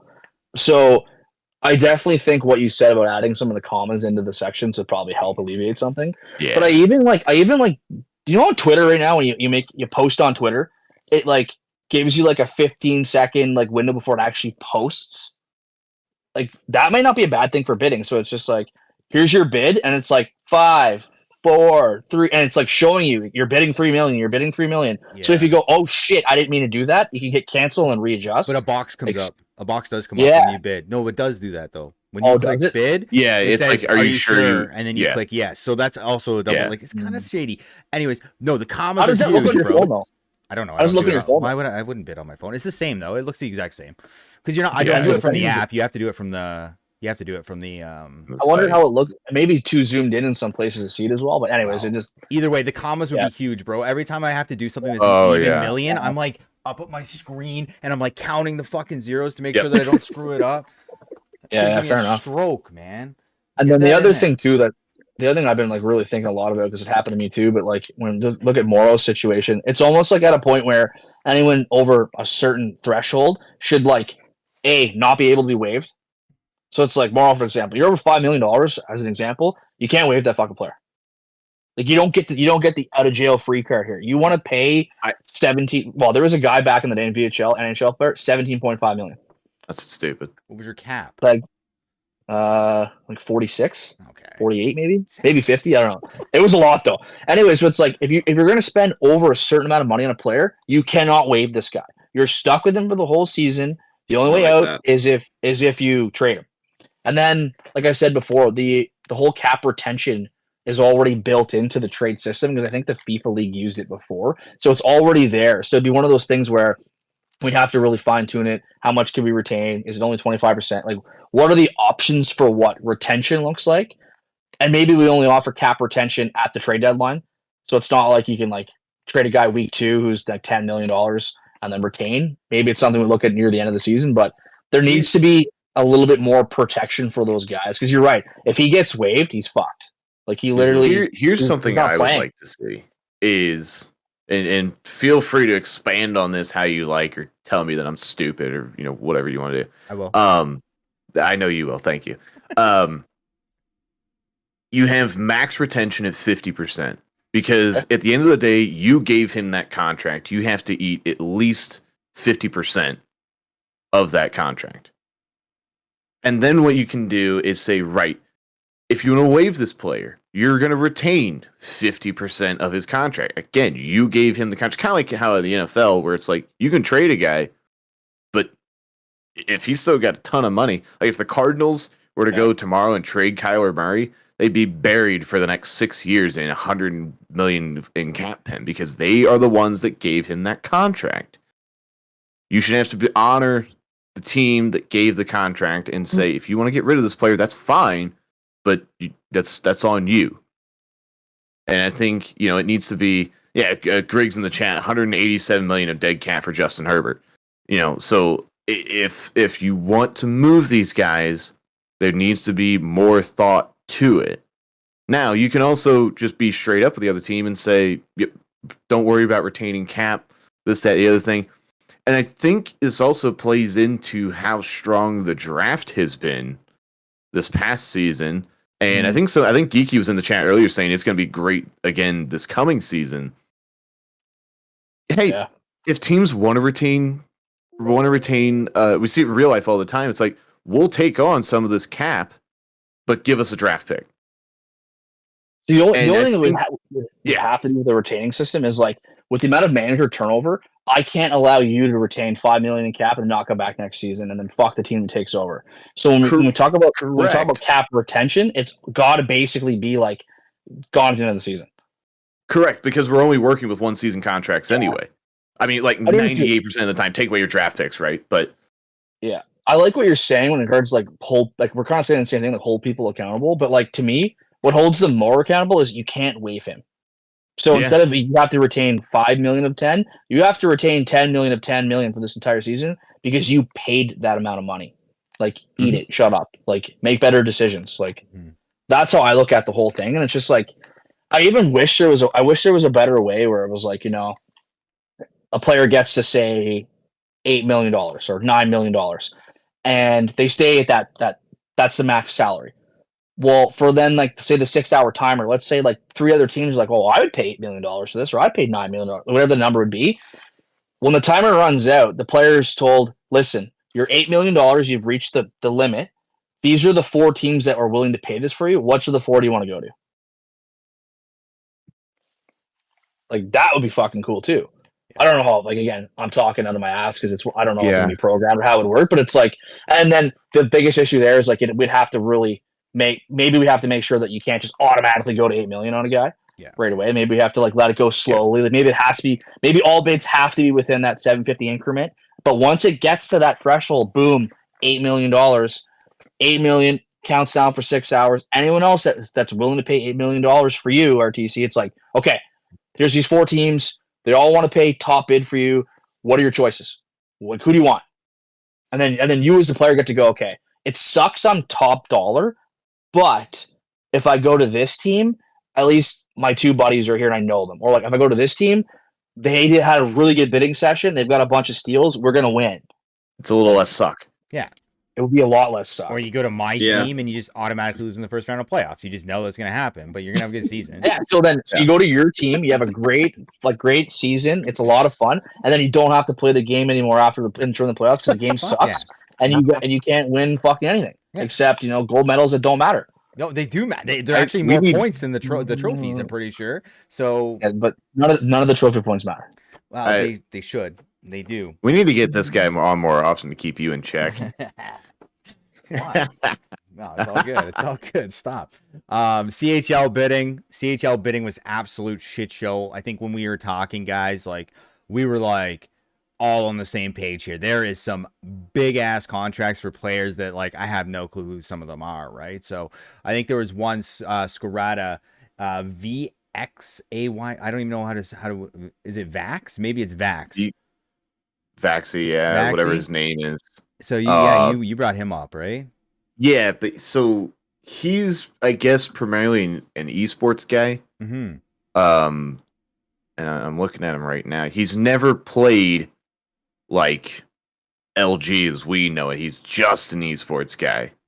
Also, he's a prospect. That's why he's bidding them. Exactly. Yeah. And so 12.5 million. So again, we're playing into that conversation of holy shit, some of these contracts. Yeah. $12 million. Let's look at this guy. Is he good? $12.5 million. Yeah. Well, I mean, he's playing with Jopo and those guys in esports, so he's got to be pretty decent. I mean, he's got to be worth something because he's 12-5-1, 34 points in caps. So see, now he's kind of screwed himself a little bit too, right? So if he just got paid and went to a team that he wants no business being on, he's going to be miserable this season because if he's an esports guy and he quits out on this, does it impact if he got a ban on this, would it impact his eligibility for esports? It wouldn't pull you from a live event, but it would prevent you from signing up. So like, let's say he's banned right now. He'd be issued a ban. He's not eligible to sign up for the next event until the ban's either third or bottom. Yeah. He could finish caps though. Interesting. So yeah, one that came across mine was this Sauce My Hot Dog guy. Played last season 6 games in regular seasons, 5 games in playoffs. Had decent points, I guess, but like signed up as a center. And I'm just looking now. They played 4 preseason games. They haven't won a single game, and he went for 11.75. What? Preseason games are not winning either. Like, that's got to be a tough situation. I mean, they're all 1-goal games aside from one of them. And he has points in 3 out of the 4 games. If I'm paying 11.75 for a player, I'm winning every game that he's playing in. Also true, yes. Yeah, that's a tough one. That doesn't look great. So you can see Lindell saying that he's nasty. He says he's gross. Okay, great. But again, another player, like this is the situation that we talked about earlier about like K Morrow, if he didn't go to a spot that he wanted to be in, wasn't surrounded by players. If this guy's good and they can't win games with him, he's going to be miserable all season. You're not going to be able to move him. And like, in my opinion, center's the most important position on the ice. But at the same time, if you don't have 4 other skaters that you can surround him with, one guy can't carry a whole line. It just doesn't have. We see so many times we're like, oh, we've got this guy on the line. They'll be fine. That's not how this works. I mean, not in this game. Not in this game. Exactly. In years past, I think like 21 and 22, you could get away with it just because of how almost arcadey it was. You could just have guys like skate through this guy and just close quarters, bang, problem solved. that doesn't work in this game. You got to have competent players across the ice. Even, you can have one guy on the line who is, maybe good but not great, or maybe, not at the level you want him to be, but is still serviceable. But, you're still going to be fine. This is not the time to do this, especially at that cap hit. I mean, that this dude's screwed. I'm gonna be 100%. This guy is cooked. It'll be really it'd be really interesting in your next show when you like go back and you look at like where the standings are sitting after week one, and like because after week one and the dust kind of settles, you'll be able to be like, this team really fucked up, or this team is like, okay, you did okay, you did your homework, you overpaid one guy, but you surround with other people. It'll be interesting. Yeah, and I don't even know if one week is long enough. I mean, yeah, I can speak from experience. I mean, look how my season went last season. I was on, Colorado, got traded after week 2 to the team that was bottom of the division and made the cup finals. So, we didn't actually start playing playing hockey until 3-4 weeks in. Yeah, after I ECU'd for you guys, that's when they turned the corner. That was the difference maker. Yeah. Fuck. Good God. RTC, how many guys did we have at really high contracts? I believe that it finished with 3 guys that were over 10 mil. That's a lot. Which is it's wild. I mean, there was a lot of different bids. Egan playing center, What did going he for go that for? amount. I 3, 5. Egan? He went for 6 mil.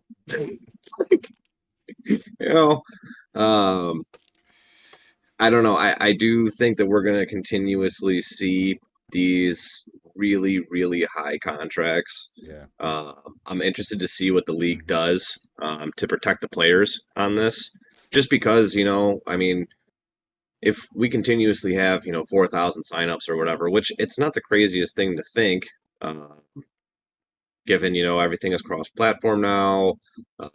Obviously, LG is established, as like the top league and everything else, in that regard. Something is going to have to be done to protect the players. Yeah, I agree. It'll be interesting to see how this continues to develop. I do like it overall. I think it adds a lot of excitement. You get a really good team, like we've been saying, pretty much all show, you can get a really good team for 750K and then just unload on one of these guys. And it's fun, seeing these bidding wars happen. But yikes. The CHL will be very, very interesting to watch. Yeah, it's gonna be interesting. I think there's gonna be some good teams. There's gonna be some really bad teams, and I think it's like just because the CHL is so big too, it's really hard to be like fully competitive from top to bottom. I think, right? I went to go see where the 3 legends ended up going, but I went to Pucky first. I didn't realize that that trauma with playing lefty fell all the way to CHL bidding, eh? There was a lot of guys that fell to CHL bidding, and it's just because they were so deep up top, and like you said earlier, like some guys don't know who other players are too, right? And yeah, he would have been probably an okay 750K bid in the ECHL for sure. But yeah, I saw your buddy Grizz is down there too, eh? Left winger. Yeah, he's got no availability though. Like he's why I'd avoid him. Like GWC's coming up. Like he's probably going to Europe. Like he's gonna be. He just doesn't have avail for anyone really. So that's why I think he always falls where he does. But oh God, Brinksy in the chat just brought up a really good point. Look at Lethbridge. Let's go. Lethbridge. Oh. Where did Pucky end up there, McDonald? I don't remember the team, but I just searched his name and I found him. Lethbridge. Let's go find them. Oh no. There they are. This is. I still think someone should have. Jesus. Got FIFA and. Oh my God. Warriors. Nice. Well, they can pick up one of those big guys that get waived at some point. Yeah. I guess. They left 17.75 on the table. Love that.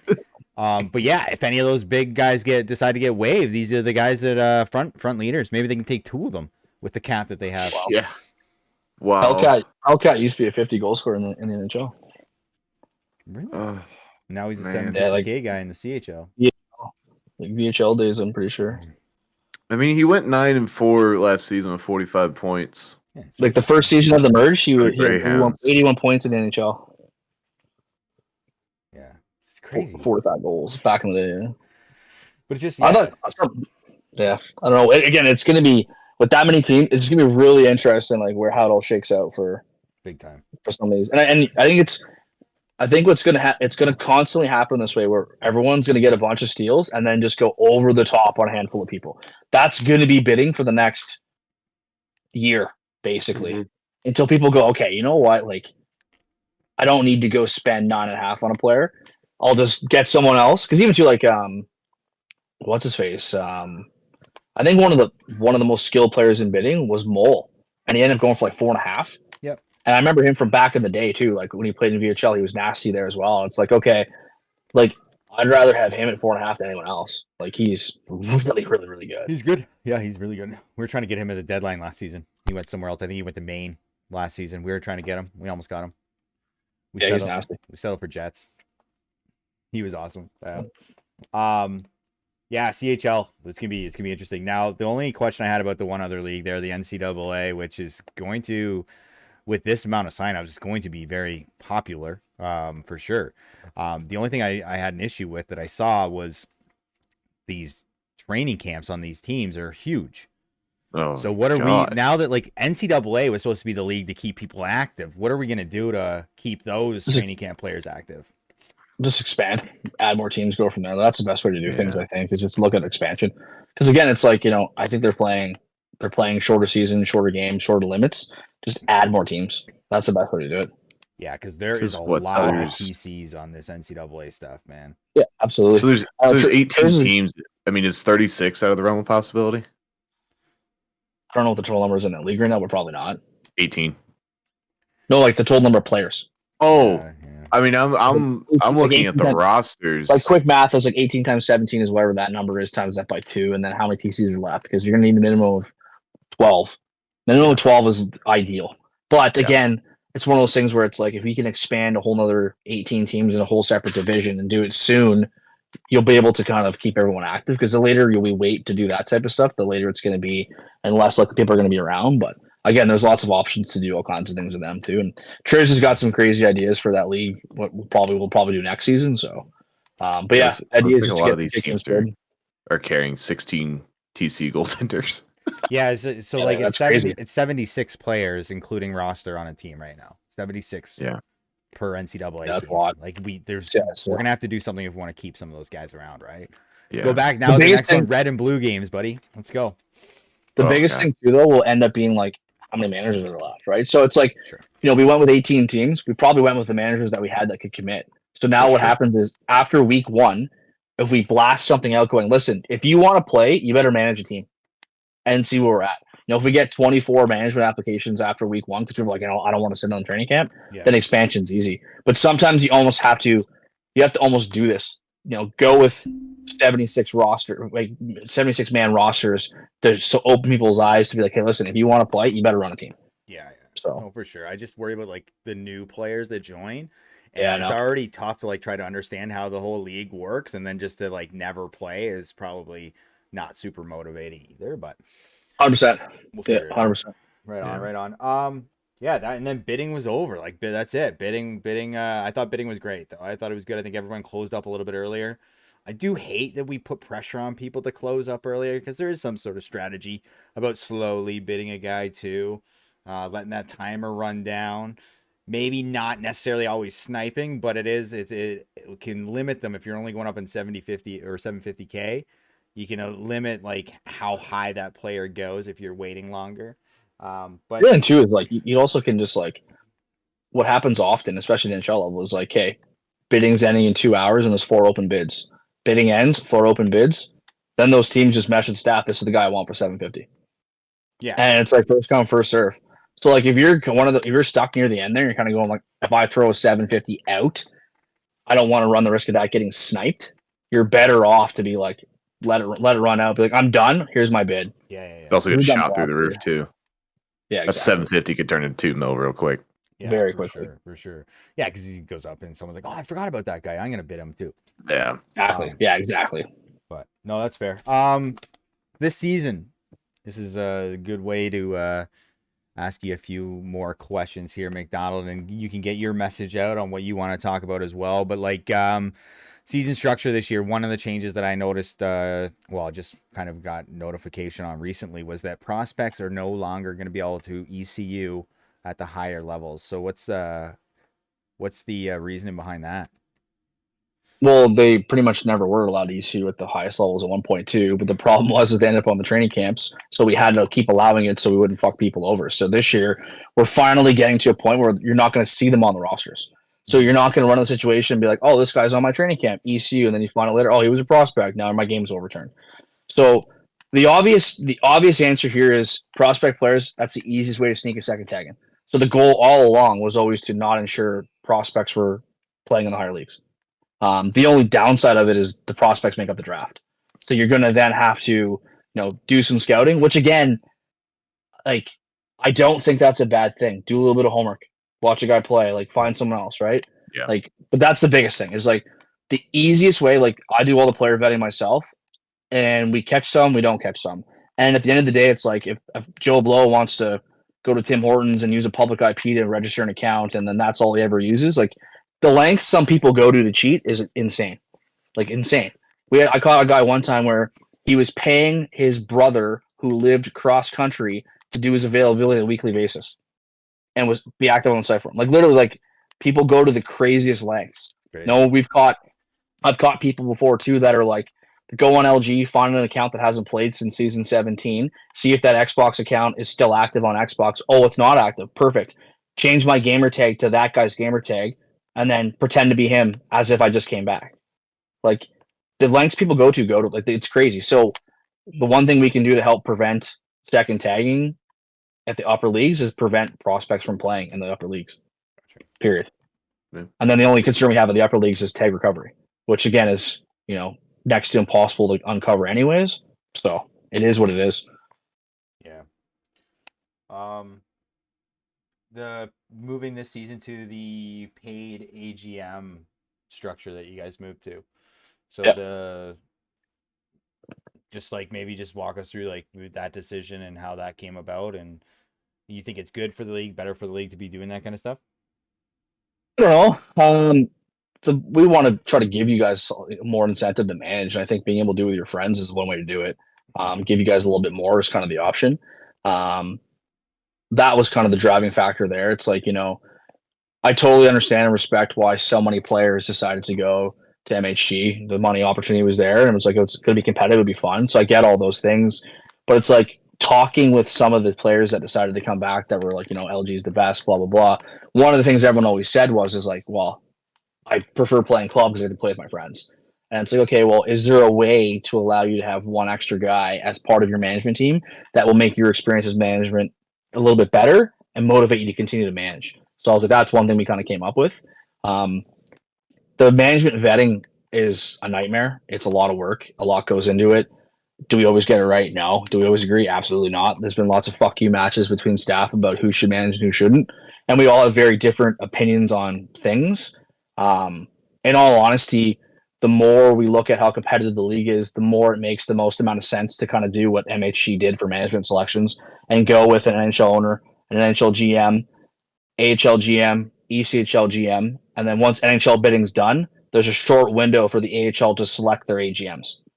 So everyone goes through NHL bidding, and then I don't have to be like, I don't have to vet someone like, oh, you're too good for the AHL. It's like, dude just went through AHL bidding or NHL bidding. If he didn't get picked up in NHL bidding, he's an AHL player. Here's your AGM. And then same thing too, and then AHL bidding ends, and it's like ECHL GM, you're on the board. Pick your two AGMs. And it's like, then I don't have to be like, oh, this guy's too good for the ECHL. It's like, no, this guy went through NHL bidding and AHL bidding. He's an ECHL player. Get over it. So there's lots of thought process going through that in our heads right now too, because it would really eliminate the criteria and the vetting for management. So I don't know.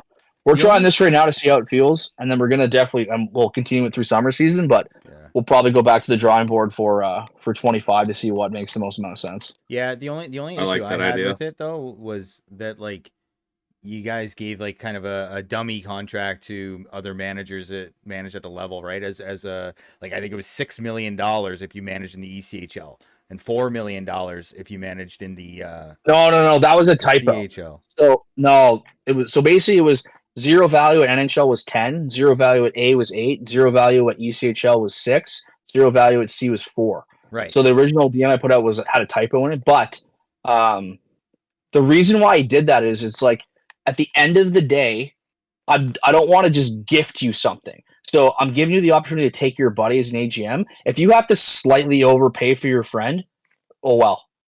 Because you didn't have to do that. You could have went to bidding with no AGM, got a guy for $750 and made him AGM, and saved yourself the money. Sure. So if you have a buddy that's like, I think he'll slip through, I can get him for cheaper than what his preset's going to be, take the chance. We tried to give you options, but at the end of the day, it's like I didn't want to just hand you someone for next to nothing.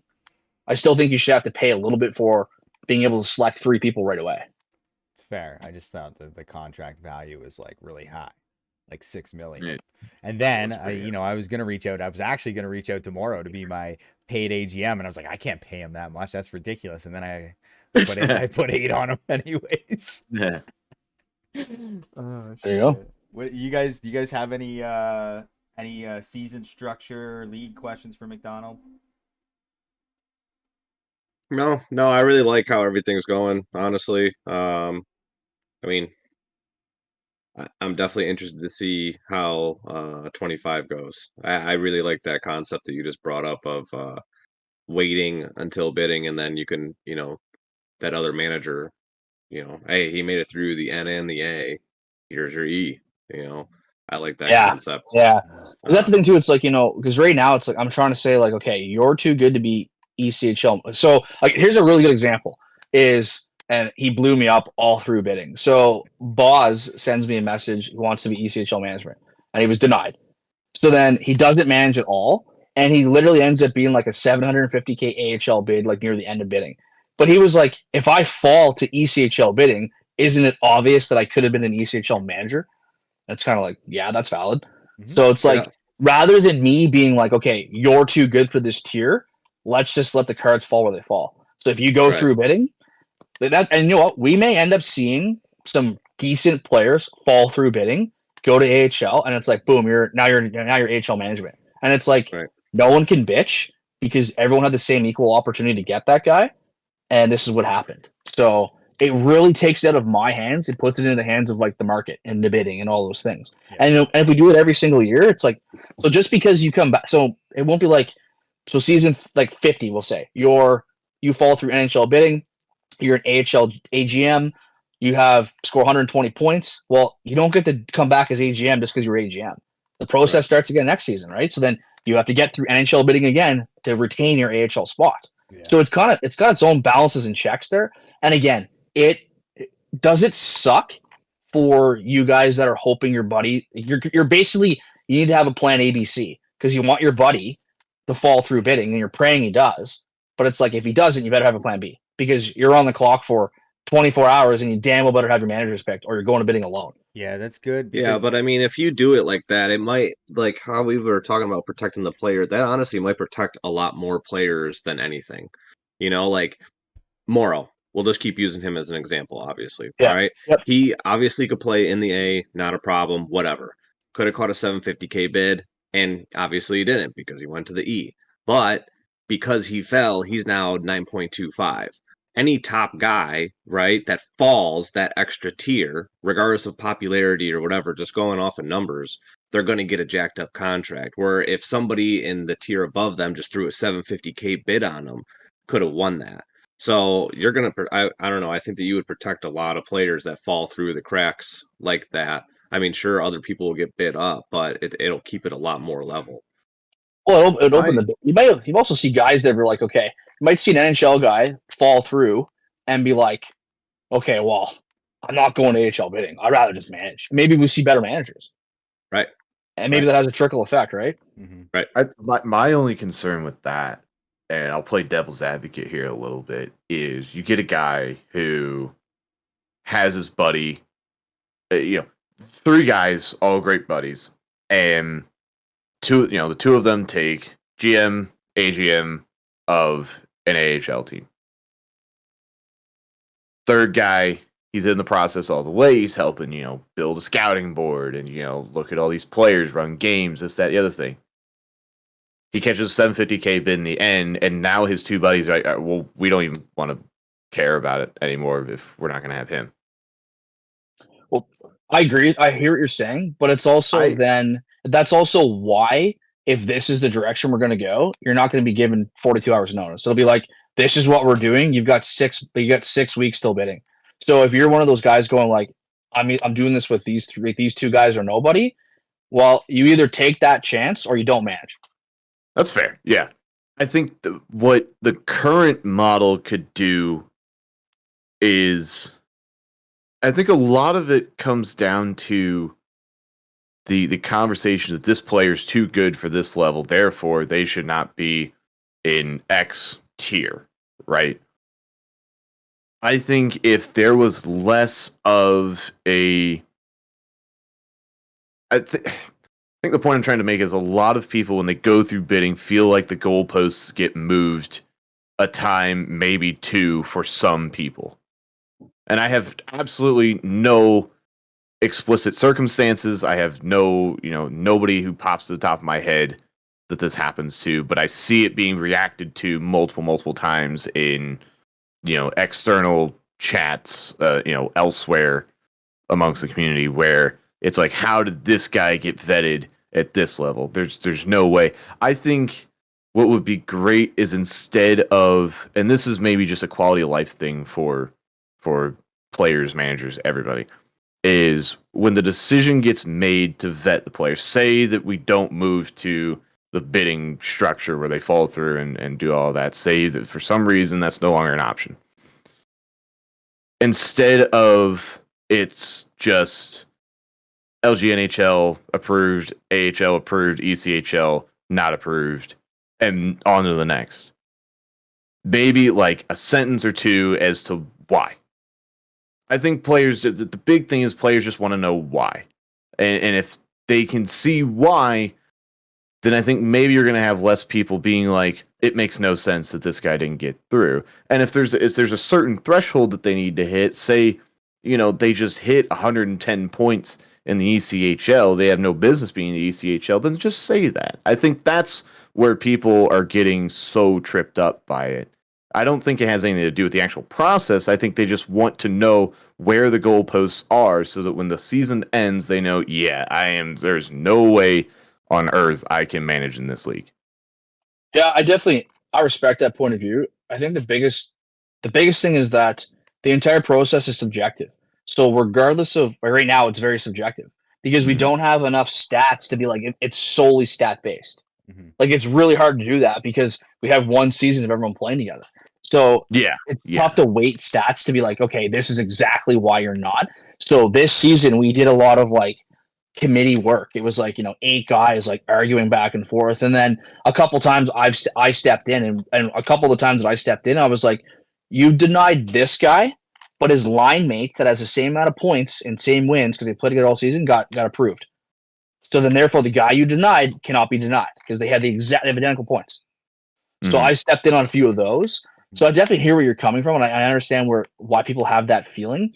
But at the end of the day, it's like, no matter what we do, people are going to love or hate the decision, which is another reason why I love the idea of letting the whole process be handled through bidding, because at the end of the day, you can't point the finger at staff because we didn't do it. We didn't pick anyone. We let you decide, right? Yeah. But again, I know what you mean, and it's tough because we're trying to. The staff that I have are excellent, and they do their best to be as subjective as possible. And if you could, you should see the fucking staff Discord. When the whole selection process was player name. So first of all, it was a Google Doc we used for voting. Yep. Mm-hmm. And then it was every single person. So every single person that got denied had an opportunity to appeal. When the appeal came in, it was a separate individual Discord thread with the player's name, and we reviewed the appeal, we voted and reevaluated every single player. It was like 65 fucking people. Like, it was wild. By the way, we need that leaked. We need that whole thing. That would be That's awesome. funny. But no, again, like, it was like, and again, I thought, like, this isn't me like dragging no, you no, I guys know, at I all. know, Yeah. no, I get it, and I think what you're saying is incredibly valid.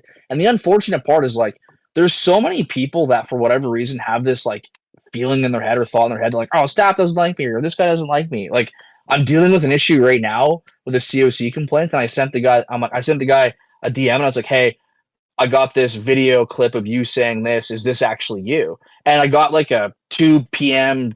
1,000-word essay reply back that basically said, well, you don't like me, blah blah blah. And I was like, I replied, I'm like, but I don't even know who the fuck you are. Like I never even talked to you, never met you before. But I everyone was gonna has this say like they're out.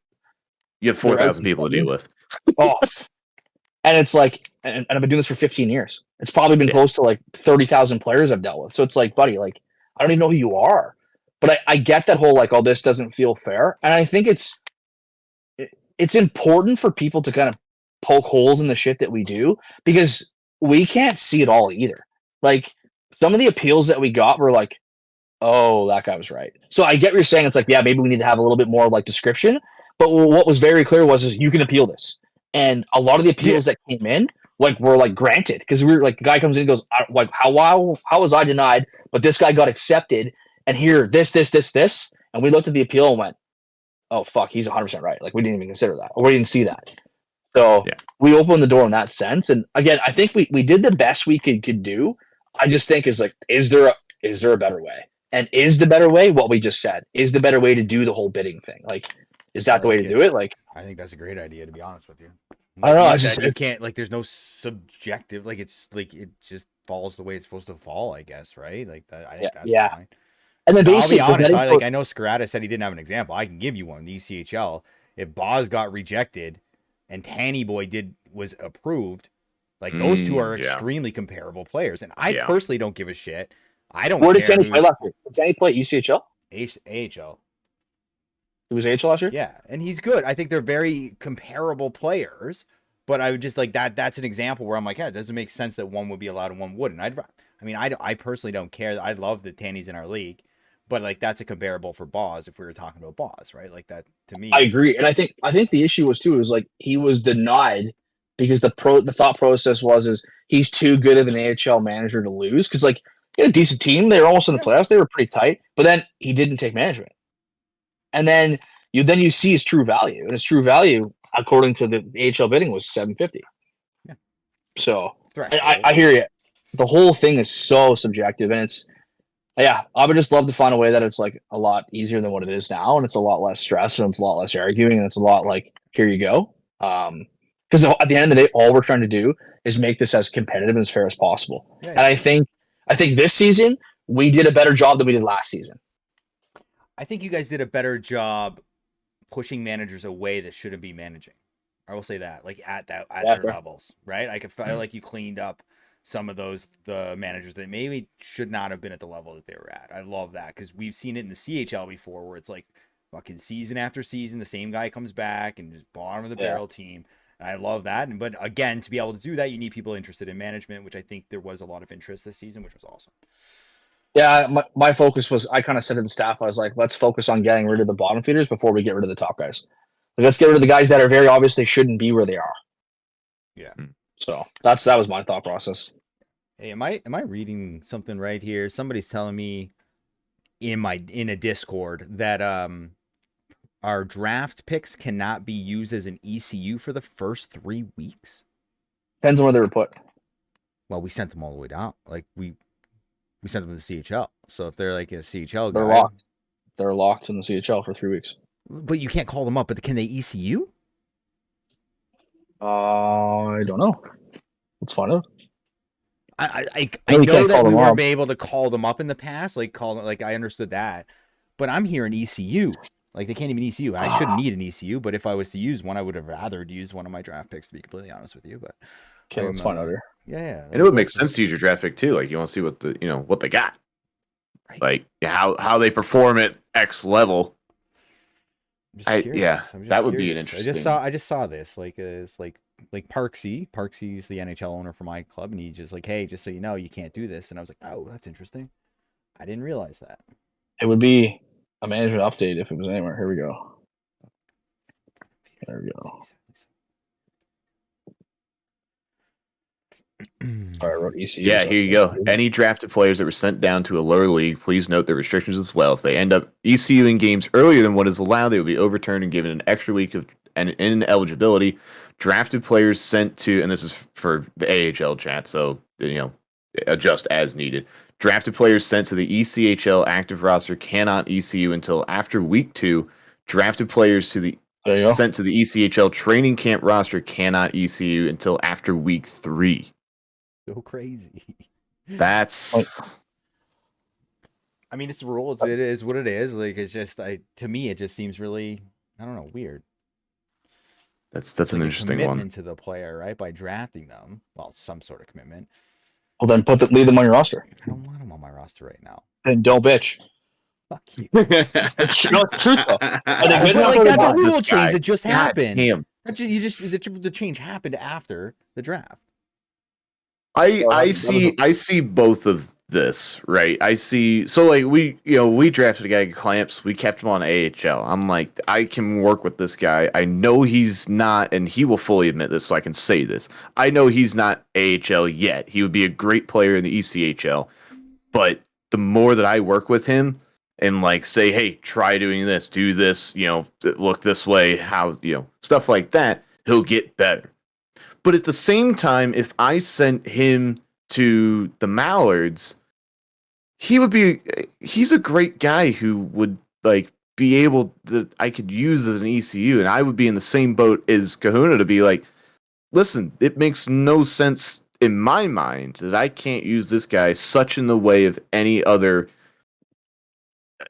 player. I could understand it to an extent if a player's moved out of the organization, such as to a CHL roster. I can get that to an extent because they're now somewhat disconnected from the organization. But within the organization, I find that hard to kind of come to terms with. You're saying the rule should basically be what it is, but it only applies if they're sent to the CHL. Correct. Yeah, and I know that doesn't really fix Kahuna's problem. That's more of a me issue. For me. I don't think I'm gonna need an ECU. It's just to me like it's a change. That's why I brought it up. Quit bitching, Kahuna. Hey, you fucking relax over there, RTC. You've been talking too much this show. I thought I caught you sleeping a couple times. Jeez. Oh, we lost McDonald. I'm hurt. Video. I'm hurting. You're hurting, eh? I think we lost McDonald's video. Maybe his phone died. Oh, very likely. Maybe his phone died. Well, while we wait to see if he comes back, we already kind of talked about it, guys. The state of the game. It's not where we need it to be right now. I don't know if it's fun, to be honest with you, and I don't know if it's been fun yet this season, like this game. Like, I don't know what your guys' takes are on it. I know that we talked about the goalie stuff. The goalie stuff's a gong show, right? Like these guys laying out, pucks bobbling off of them. That was an update that kind of recently happened. I also had written down here that, with that, there's some good stuff too. That pressure system is pretty much non-existent now. Just 1 sec. Can you hear me now? Yes, sir. We can. Okay. Yeah, my phone just died. So, there we go. I called that. Called it. I don't know how it died, but anyways, I'm on my Xbox now, so I'm talking to the Discord, so they won't see me. Nice. But anyways, Yeah, no worries. Like, oh, it's convenient. We're fucking arguing about a rule change, and I just get the dip. Should have just left. Leave it on the high note. I know. So what were you saying, sorry, about pressure system and well, we're just talking about the state. Like, it was kind of one of our topics. We already talked about it a little bit that we wanted to talk through was state of the game, right? Like, the game's not where we want it to be. It hasn't been where we wanted it to be. I do recognize that they are doing a great job with like listening to what the issues are, but every time they go to fix an issue, they create an issue. And the goalie one's the most recent one, but the pressure system is a positive. So like, I want to make sure that we talk about like some of the good things they've done. The pressure system is pretty much non-existent now, which is nice. Yeah. Yeah, it's kind of funny. So the new team that's in play is excellent. Like, I don't think excellent that to deal with. It's crazy to me that they fix one thing and then something else breaks. I will say that I don't think that this game is nearly as bad as people make it out to be.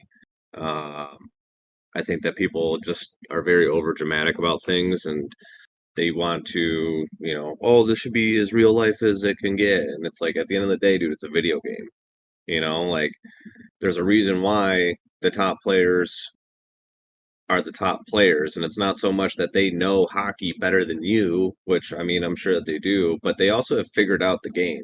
They figured out the game mechanics. They figured out, how to do those cheap little plays or whatever the case is. It's a video game, so you have to learn it. Um, I hate that goalies just sit down, and I hate it even more that it happened, um, you know, in the finals last season. I think that was just a terrible time to update, this whole thing, but that's neither here nor there. We've had time to adjust and everything, and it sucks because you can't adjust to a game screwing you. And I feel awful for goalies right now, if anybody. Forwards, I don't feel bad for. D-men, I don't really feel bad for, but the goalies, yeah. Yeah, McDonald, you saying you're talking to these guys a bunch too, right? Like, what are their takes on a lot?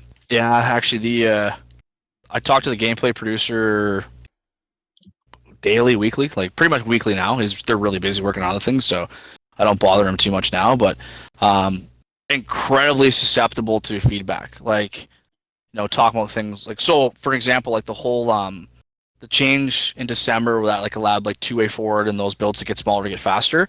It was literally my idea. I threw out to him on a Monday, and it was in the game by Thursday. I was like, why don't we just do this to try to make these builds so they can keep up to everyone, and maybe people will use them. And he was like, that's a good idea. Next update, it was in the game. I was like, holy shit.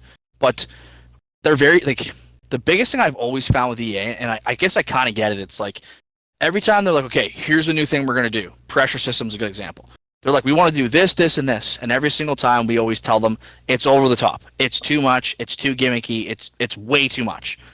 But they do it because, again, they have to, like, they want to add something to the cover of the game. They want to sell, like, here's a new feature. Here's this, right? So they go over the top with it.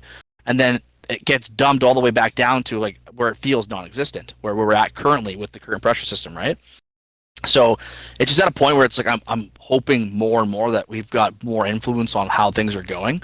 The last time I did a big survey that went out, we ended up with like, I don't know, 1,000 answers on it or whatever, or 1,000 replies. That went directly to them, and they were ecstatic about how much feedback we got from LG. And I think, if I can get some time in the next week or two during the season, I want to do another one that goes to them kind of about like not where the game is now, but like what needs to be built on in the community's opinion for 25. Like, where can we go from here, basically? Like, what do you guys want? What's priority? What's not? Because, again, I don't think this game is terrible either. There's definitely some things I hate about it, and what becomes frustrating is, like you said, the whole, like, the goalie thing and, like, it changing during, like, a competitive time of our season, and then, absolute bullshit going in the net where the goalie makes insane saves on things that should go in. That's where the frustration lies, and that's why people turn the game off, right? So I think if they could make it a little bit more consistent in that aspect, it would be a little bit better. And then I'm always a big advocate for like giving us more control. Like, I think the player build should be fully customizable again. I think that the EA store should be like all of the stock branding, so I don't have to send them an email every 6 months being like, I need these jerseys. Like, you should be able to buy that shit for yourself. Yeah. I just think it's a lot. Some of that stuff just goes a long way, and people can kind of do what they want, use what they want, and feel like they have more control. Because again, if gameplay adjusts, it's like, okay, gameplay adjusts. Maybe I don't need to use as much stick checking right now because stick checking just got buffed, or maybe like checking is like not what it used to be, so I need to add more hitting. So like giving the ability to fine tune based off of the tuning they're doing, I think would go a very long way. So, yeah, for sure.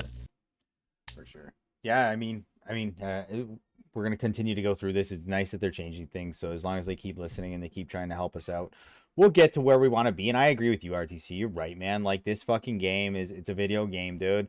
Right? You don't have to be the best player to score goals. You just need to know how to score goals. Hey, McDonald, is there anything that like you wanted to bring up to the community today after joining the show? I know we've asked a lot of the questions, but was there anything that you had that you wanted to bring up with everyone? Trying to think here. The Discord's a big thing. I think we're moving a lot of things to the Discord. So people that don't have your Discord linked to your LG account now, I'd recommend doing it in the near future because very soon it'll be a requirement to sign up. That's the direction Triz wants to go with it. And I also want to be able to use it more. I want to be able to push I'm working on a notification that I want to send maybe tonight or tomorrow, but kind of like, hey, welcome to the league, welcome to the season. Here's things to consider so you don't fuck your season up. So rather than having to push that to the site and to Discord, I'd rather be able to do it just to one. And I find Discord's a little bit cleaner. It's more active. People are using it. So I think for all of our players out there that aren't using our Discord, please use it, or even just join it. I don't care if you kind of have it on silent or whatever it may be, but at least take the time to look at the notifications and all the updates that we're posting through there, because there's a pile of information there that we're kind of pushing out to everyone so they can have as best season as possible.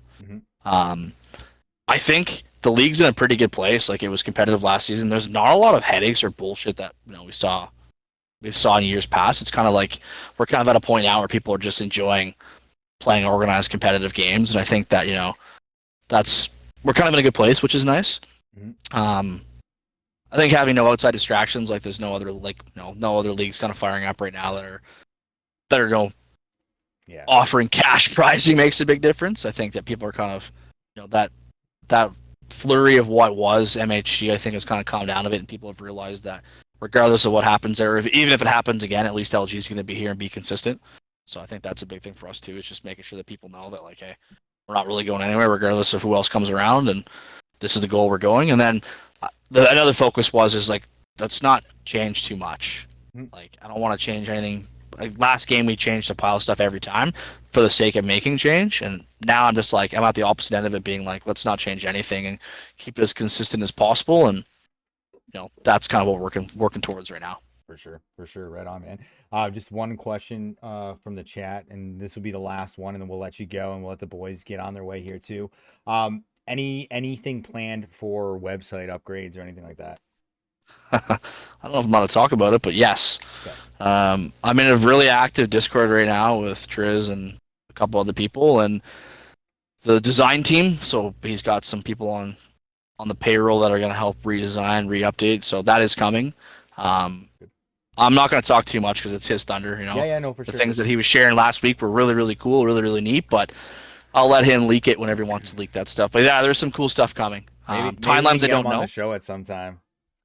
I could probably set that up for you if you want. Let's do it. Let's get that guy on there. I don't even think he knows I exist, to be honest with you. So I could probably get him to jump on. So yeah, definitely. There's some cool stuff coming for sure. Cool. He's competitive, and he likes to push the envelope, and he does agree. And when he's a diehard Leaf fan, right? So when the guys at Leaf Gaming tell us that our website looks like it's from 1996, and that's part of the reason why they don't like using our site, that's a little bit motivating for him as well, because I think if we could do anything at all, it would be dedicated just to Leafs Gaming. That's where his passion is. So he's got some motivation to improve some things and make things look better. So. Nice. So what you're saying is I just need to go out and buy like a Marner jersey, wear it, and then send him all of my requests. There you go. Yeah. All right. Cool. I'm a Leaf fan. So, anyways, yeah. So we'll see. We'll see what comes from this. But yeah, what he's been working on so far, is really, really, really nice and really modern. So that's what we need. Nice and clean. Tight. Just take over the old MHG site. That's all. Not using it. Not now anyway. So. Oh, well, anyways, buddy, thanks for hopping on today. I know we've been trying to connect here for a while, and you gave a lot of good insight today, and I think the boys appreciate you hopping on too.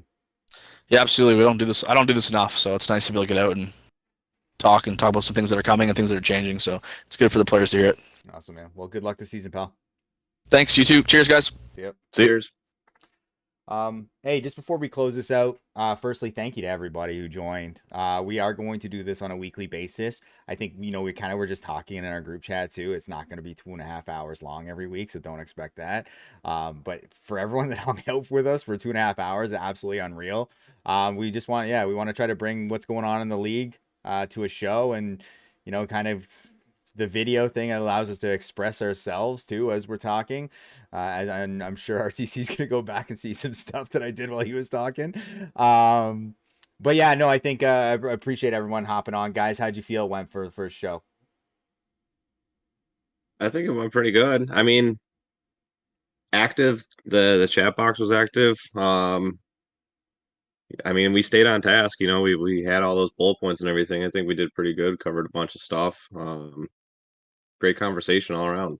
Yeah, I was gonna say the chat being busy was nice to see. So yeah, good stuff in there as well. Yeah. CM with the big insider info on the Rangers. know, thing. man. That was huge. That It's was great. huge. Hey, just before we shut it down though, it's been well known for a couple weeks now that we lost one of our members, Jimbo, right? So I think tonight, I've seen a couple people say they are going to throw 71 on their jersey tonight for him to open up the season. So I just want to make sure that I spread that word across to everybody else. If you're playing tonight and you want to show your respect, fire 71 on your jersey and play your games with his number. And I know condolences to his family and his friends. I know there's been a lot of really good things said about him. So we won't get into it now, but in the GoFundMe for his family was super successful. So the guys that set that up, thank you very much for doing that too. But yeah, so just, if you're playing tonight, out of respect, if you want to throw that on your jersey, that'd be awesome. But that's it, guys. That's our first episode done. Now I got to figure out how to post this thing. Any last comments to sign off? See you guys next week. All right. Take care, guys.